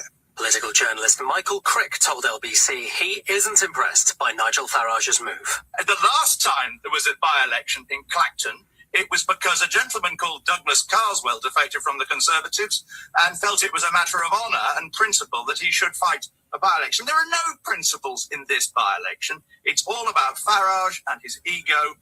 Prince Harry and Baroness Lawrence say their loss to the Daily Mail's publisher in a privacy case is a complete and obvious whitewash, but sadly not altogether unexpected.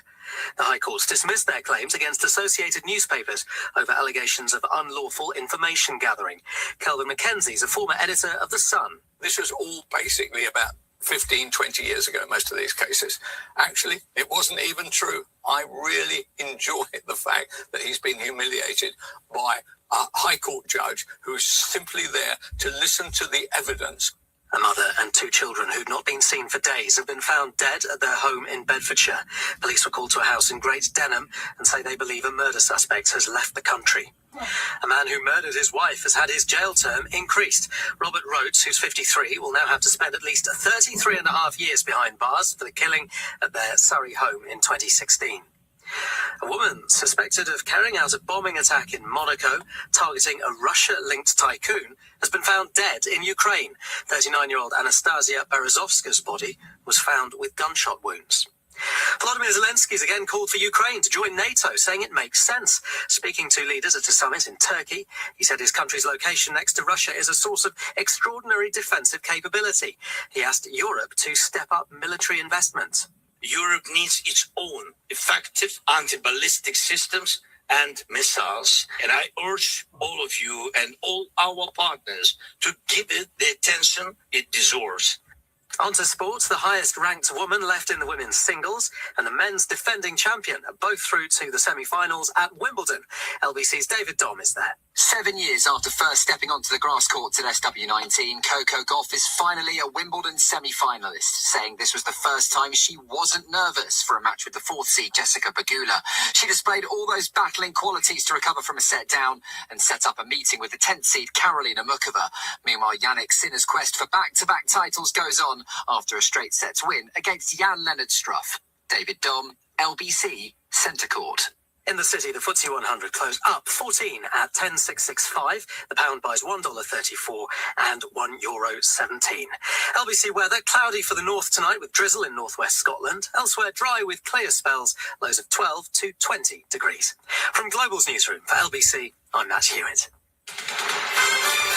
This is LBC from Global, leading Britain's conversation with Ian Dale.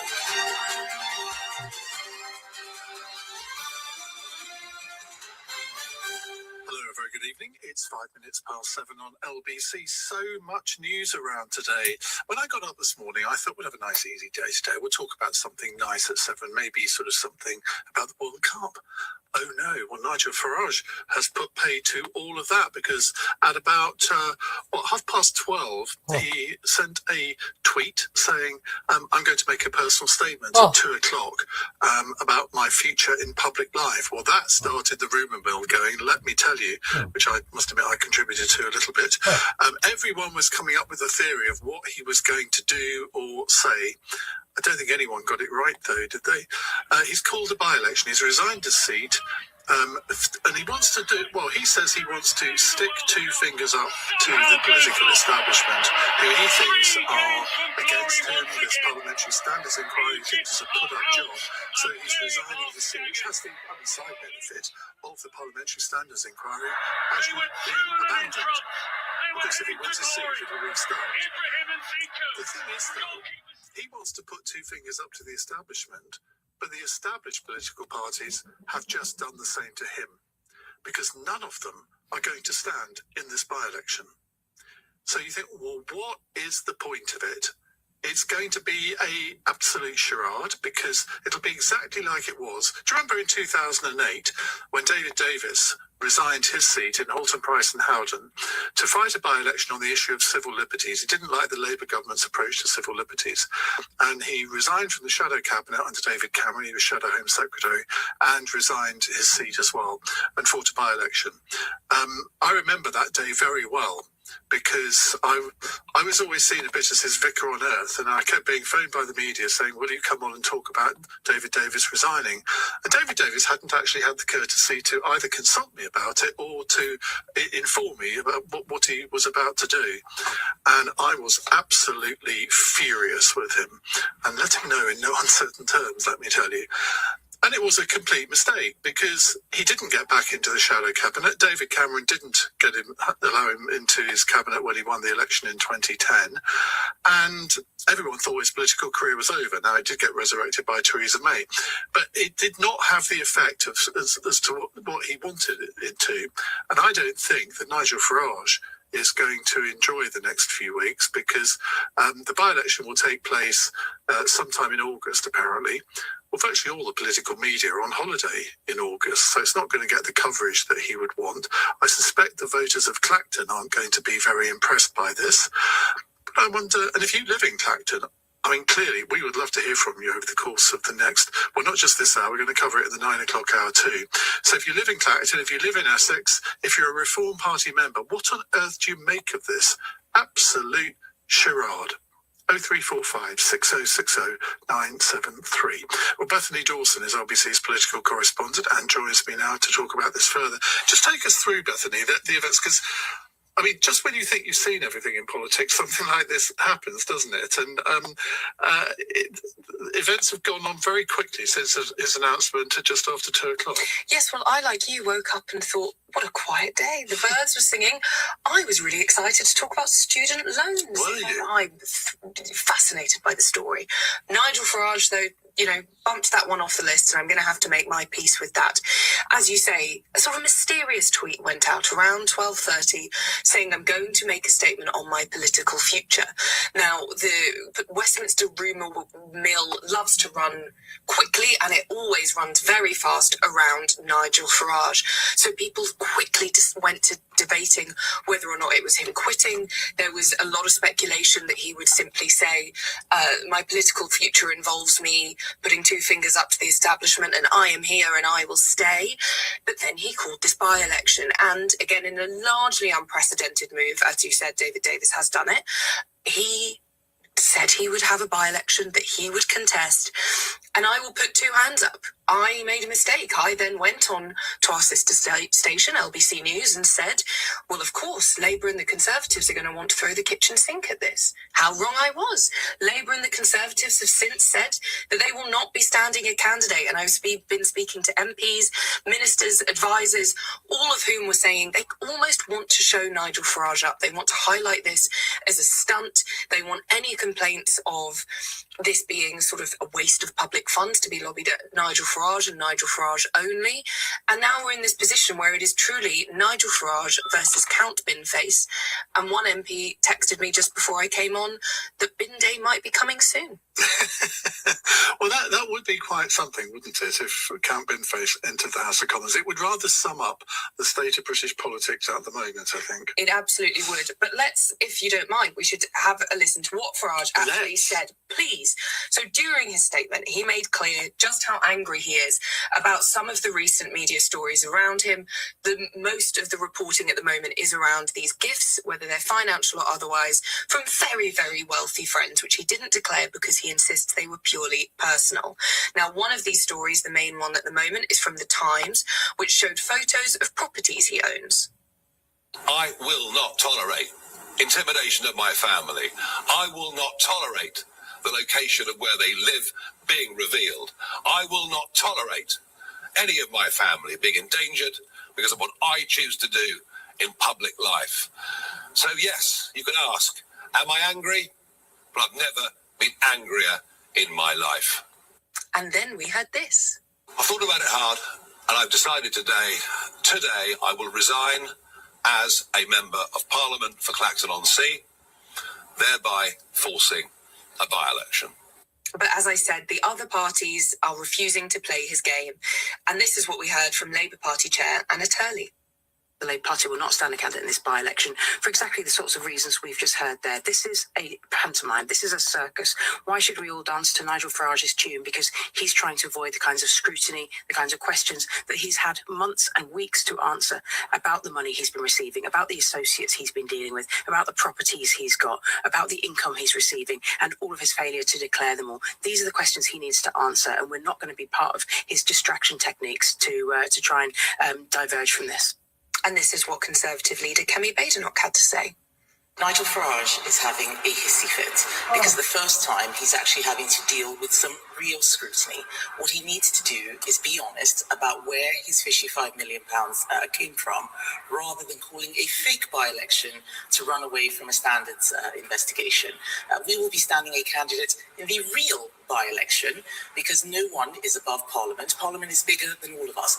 We all have to follow the same rules. We all have to register our interests. What this by-election is a gimmick.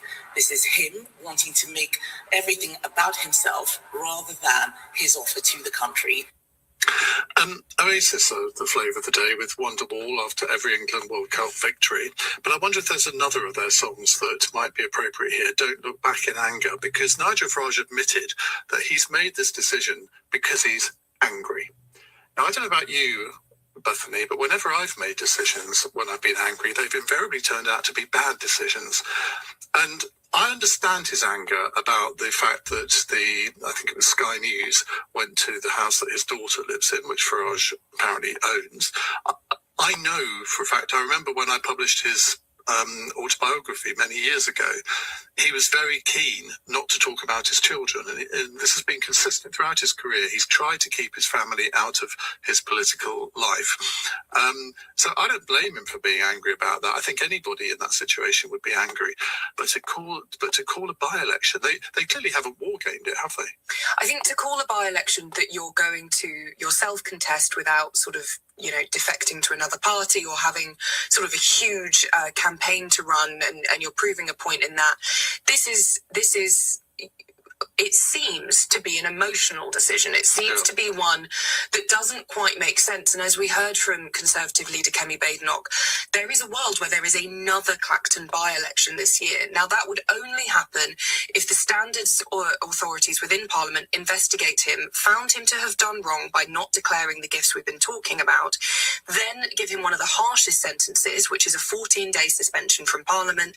Then there would be a recall petition, which 10% of his constituents would have to sign, and then there would be a by-election. So there's a lot of ifs and buts, but there is a world where we have two different by-elections, and I just don't think that's something that reform necessarily wants. No, and that, you see, when he talks about the establishment ganging up against him, I mean, the fact that there could then be a second by-election, I suppose, plays into that narrative. That would be it will make Makerfield be a bit like a Vickers Tea Party, wouldn't it? Because then all the parties will stand, or possibly the Labour and Liberal Democrats might not stand, and so it'd be a straight Conservative reform fight, and that would be box office, wouldn't it? It would, and I think also, this potential future second by-election that we're discussing, what Farage would want to say is that he won a mandate, and this is the establishment trying to rip that mandate away from him. But his mandate does come into question if no other major party challenges him. So going into the by-election we're about to have, his credibility as a candidate is damaged. Back in the 1980s, there was a aftershave called Mandate, which I will admit to using myself. And I think I recall this, and I don't think it was another one, but I think I recall that their strapline in their adverts was, "For the man who doesn't have to try too hard." Don't you think Nigel Farage is trying a bit too hard to convince us all that, everyone's against me? I think it is also a little bit of look at me in a way that we're used to reform doing. We're used to them. I was speaking to a reform insider yesterday, and they were saying, we're not planning anything really for this week. We're really looking towards the summer. it's recess. We're thinking about what we can do. We know that they do so much for your sources. Well, I know. I'm going to have to tell somebody off. But we're used to reform during the summer break, kind of causing trouble. We're used to them getting attention. Now, I'm going to have to take a source out for a few drinks or something so that they give me something better next time. But there is this point of it's going to get the media coverage, but will it if they're not challenged the way they were hoping? I'm having lunch tomorrow with our respective boss, and I shall be instructing him to take a very close look at your expense account in the future. Please don't. Bethany, thank you very much indeed. That's Bethany Dawson, LBC's political correspondent. We're going to be talking to one of Nigel Farage's council leaders in a moment to get his reaction. It's not a million miles from Clacton, actually. And we'll get some reaction from one or two other people, plus your calls, 0345 6060 973. What is your reaction to Nigel Farage calling this by-election? 17 minutes past 7. Weekdays from 7 a.m. How much has been spent? My listeners want to know. Straight to the point. We have two different stories. Which is the truth? Nick Ferrari at breakfast on LBC. What the hell lesson does that send to our children? Listen on our free Global Player app or the LBC app. Download it now from your app store. Here's your invitation to discover Bicester Village. A beautifully curated mile with 150 luxury brands in one destination. Wander through the village's timeless charm and enjoy the pleasure of choice with spectacular services and extraordinary value. Bicester Village, the thrill of discovery. Blistering heat waves, sizzling barbecues, and Wren's scorching deals. If you like your summer hot, visit your local Wren showroom and get up to 60% off our high-quality, fully built kitchen units and up to 7 years interest-free credit. Plus, right now, you can get a Bosch dishwasher for just £149. Made for bringing a little sunshine to your kitchen this summer. Wren. Made for living. Offers apply when you buy 5 or more kitchen units. Dishwasher offer ends 8th of July. 1 per customer. Finance subject to status and minimum spend.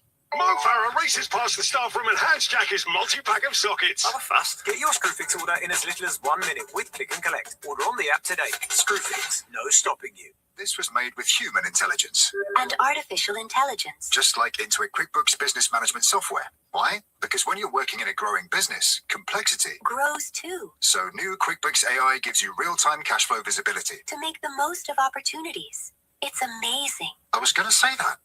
I'll do it with Intuit QuickBooks. Brands that use radio are 49% more likely to get noticed. Amplify your advertising at radiocentre.org, assuming you want to get noticed.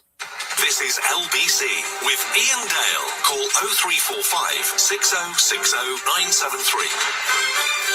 19 minutes past 7 on LBC. Right, let's talk to Michael Hadwin. He is Reform UK leader of Suffolk County Council and joins me on the line now. Michael, very good evening. I imagine that you were as shocked as I was by the news at 2 o'clock. What's behind it all? Yeah, but really good to join you. I think we're in a simple world now where we're seeing the worst witch hunt we could possibly imagine, not just against Nigel, but also his family.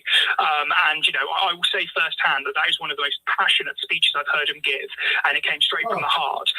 And, you know, we've been forced into a position now where we have to remind people that in a parliamentary democracy, the voices that matter most are the electorate who elect their representative. And this is what Nigel's made the decision. And, you know, I welcome that, and I think actually it's a very brave choice for him to do, and the right one, because he's saying that, look, the people of Clacton elected me, they are the people I'm responsible for. If you're trying to allege I've done wrong when he's made it very clear he hasn't, then let's take it back to the people and see if they're if he's the person they want to represent them. Why not wait for the outcome of the Parliamentary Standards Committee or Commissioner report? Because that is ongoing now. To many people, this seems as a ruse to escape that kind of scrutiny. No, not at all. You know, the investigation will continue the moment he's returned to Parliament. You know, that doesn't go away. So it's not dodging that at all. I think what we've seen is very recently, it's been... trial by media, and this is where he's had to make a really... Well, hang on a second, because many people in the media have tried to question Nigel Farage about this on many, many occasions over the last few months. It can't be a coincidence that he hasn't held a press conference since April, because before that he was doing them weekly. When this revelation came out, he hasn't really put himself up to scrutiny. And Robert Jenrick and 1 or 2 others have said that they think this is a legitimate matter for public scrutiny, whether it's by the Parliamentary Standards Commissioner or indeed by the media. No, I think that's a totally unfair way to look at it. You know, it's really simple that he was going through the process, he was complying as much as he needed to, and I think that, you know, we have to remember we had the Makefield by-election. He's not been hiding under a rock. What he's been doing is fighting the elections. He's been representing and fighting in Parliament. He's not been hiding anywhere, and actually he's engaged, he's done interviews on the subject. It's not like it's been hidden, but what's been frustrating for most of us is that the media have already decided he's guilty and corrupt. Not true. No, you know that's not true. Have you seen the reporting that's been done? I have seen the reporting that it's been done, and I am part of the media. I, over the years, have been criticised for giving Nigel Farage the benefit of the doubt on too many occasions. And on this, I thought it was perfectly reasonable for him to accept money for his security. But it's quite clear also the rules say that you have to declare any gift that you've had in the 12 months before you're elected as an MP, and that's what the Parliamentary Standards Commissioner will decide on. I'm not prejudging that, but I think that is a legitimate area of concern. I think we can't judge the whole media scape by what you've said. The thing is here, the Standards Commission investigation was ongoing, which he was complying with. He has made it clear that he has not done anything wrong, and he was going through that process. And yet, the investigation, the articles, they weren't fair, balanced articles. These were hit pieces. And the fact that we've had to deal with media going after his family, I mean, enough's enough. This is where we are seeing the establishment trying to keep him down. And unfortunately, this is the real fight we're having now, which is, do people want to trust their elected representatives who have been democratically elected, or do they want to trust unofficial, unelected media who seem to only make it their mission to go after one man? What good will come of this, though? Because none of the other big parties are going to stand, so it'll be a complete damp squib like the David Davis by-election was in 2008. Let's be honest, the reason the other parties aren't standing isn't because they don't believe in the by-election, it's because they know Nigel's going to win it. So they're trying to count their losses before it starts, and they're trying to make it seem like a farce, whereas actually they're just dodging the chance. Well, it will be a farce.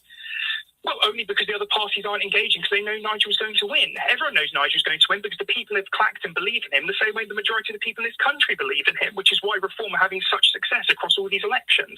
If the other parties want to prove that Nigel isn't the man to lead this country, then do it. I think it's funny that we're seeing so much scrutiny over Nigel, and yet no one's asking any questions about Andy Burnham, who in a couple of weeks is likely to be this country's Prime Minister. Well, I will accept that is a fair point. But I mean, let's not forget, as somebody's just pointed out on the text on my screen here, Nigel Farage is part of the media. He has a nightly show on a news channel. So, I mean, you blanket all the media, you tar them with all the same brush. It's not fair. Of course, there are people in the left of centre media that have it in for Nigel Farage. You're absolutely right on that. But if you're suggesting that his finances are not a cause of legitimate scrutiny, particularly when he's paid £17,500 an hour to be a brand ambassador for a gold bullion company, I think you ought to be worried about that. But he's leader of your party. Surely you should expect him to devote his sole attention to trying to get reform into government and him to be Prime Minister. And yet he's got all these outside interests which are distracting him. Once again, we talk about the fact that this Labour frontbench, the reason the Labour government is in such poor state is that look at the quality of the people that we're electing. Well, I don't disagree. I don't disagree with you on that, but that's not what we're talking about. No, of course it is, because what people are going after Nigel for is being a successful businessman. This is a man who sacrificed so much of his life for public service. Yes, he's a successful guy. He has money. So do a lot of people in politics. He has not committed any wrongdoings, he said, and the investigation was ongoing. What's happened is the media have unfairly targeted him as guilty. Did you think it was unfair of the media to put Keir Starmer under scrutiny when he accepted freebies of suits and glasses just after he was elected? Because we were accused of conducting a witch hunt against Keir Starmer then. I'm not going to insult your intelligence because I think you're a very intelligent man. If you think that we can equate what happened with Keir Starmer in that with the same level that Nigel's been under, look what happened during the lockdowns. Boris had the whole Partygate scandal, which was in every single paper and every single show. You look at what Keir Starmer did during lockdown when he clearly, with the party that he attended, so the average person looked like he was breaking the rules. He did not get that. Nigel is being held to a higher level of scrutiny, which, by the way, he has stood up to. He is welcomed. What is not fair is what the media have done now, and we need to take it back to the electorate. All right, well, I'm going to put that question to our listeners and viewers. Thank you very much, Michael, for joining us. That's Michael Hadwin, Reform UK leader of Suffolk County Council, doing a sterling job defending Nigel Farage, it has to be said. Is this a media witch hunt? Do you think it is? I certainly don't. Josh Babarindi is here, Liberal Democrat Party President and MP for Eastbourne. He was the one who wrote to the Parliamentary Standards Commissioner to investigate Nigel Farage's donation from George Cotterill. That was the Sunday Times story. So it's basically all your fault, Josh, that this by-election is being called because you're part of the establishment witch hunt. Well, there are many folks who need to take responsibility for the situation that Reform is in. But the king among those is Nigel Farage himself, who today is running scared of an investigation triggered by referrals like mine and others to the Parliamentary Standards Commissioner. Do you think that's what's behind it? I genuinely think he's running scared.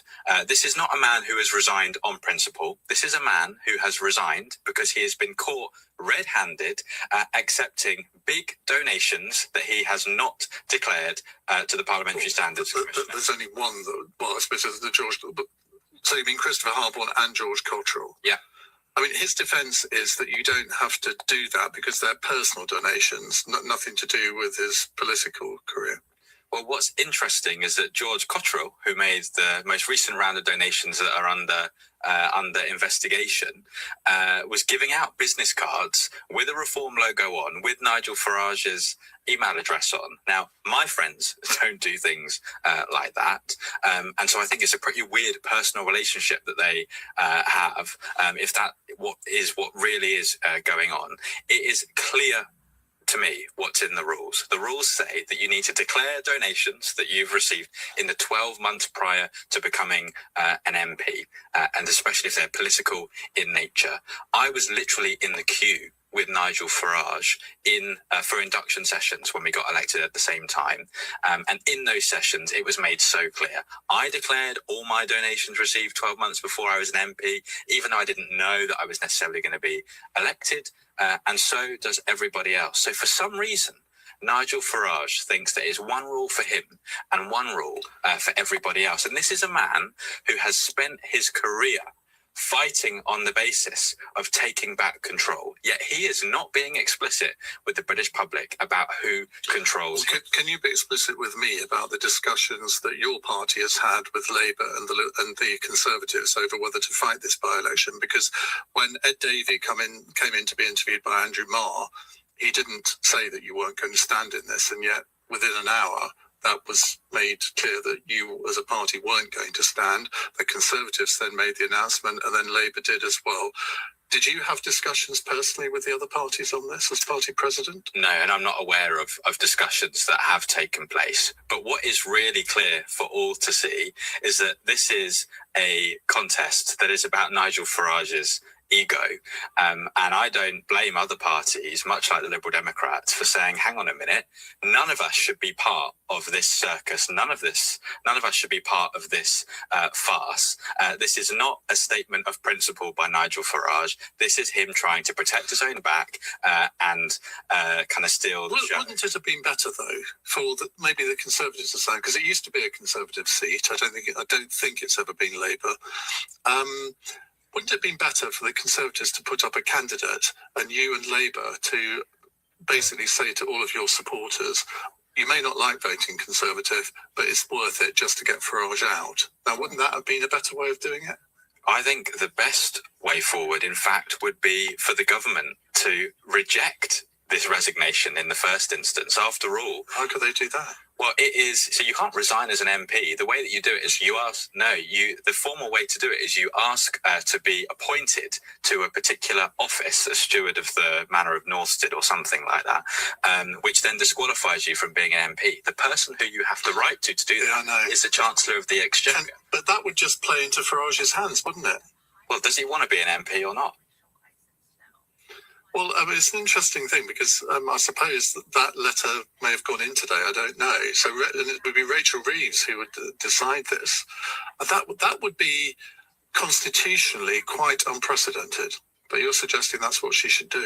What I think is quite unprecedented is that an individual who wants to be Prime Minister, who has received donations left, right and centre, is not being straight with the British public about where they are coming from. I can't work out whether that was a sort of flippant remark about the applying for the Chiltern Hundreds and the government should reject it or not. Are you actually seriously suggesting the government should do that? I really think that someone needs to stand up to Nigel Farage.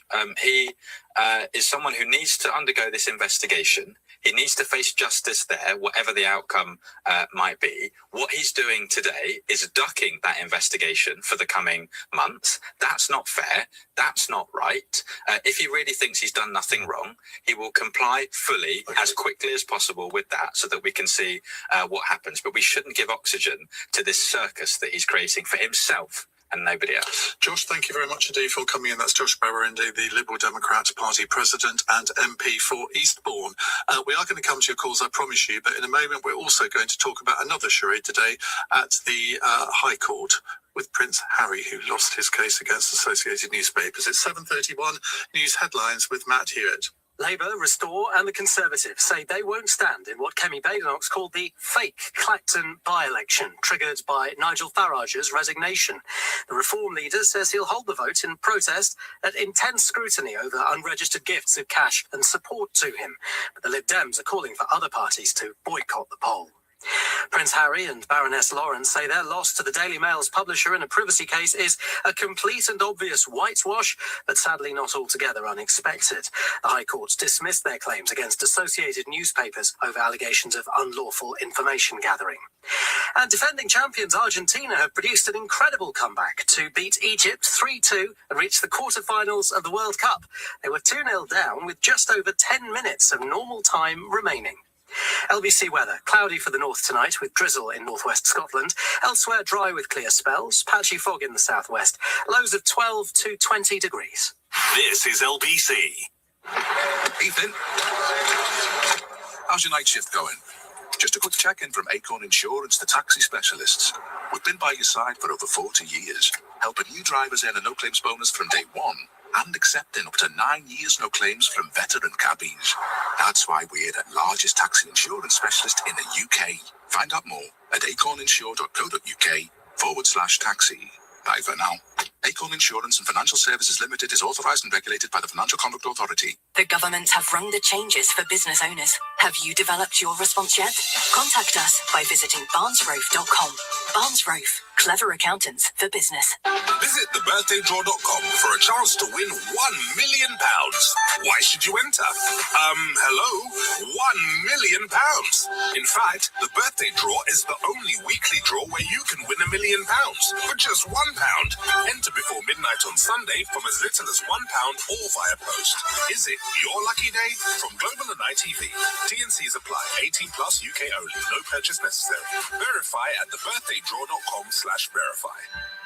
The FIFA World Cup is here. We've been waiting for it.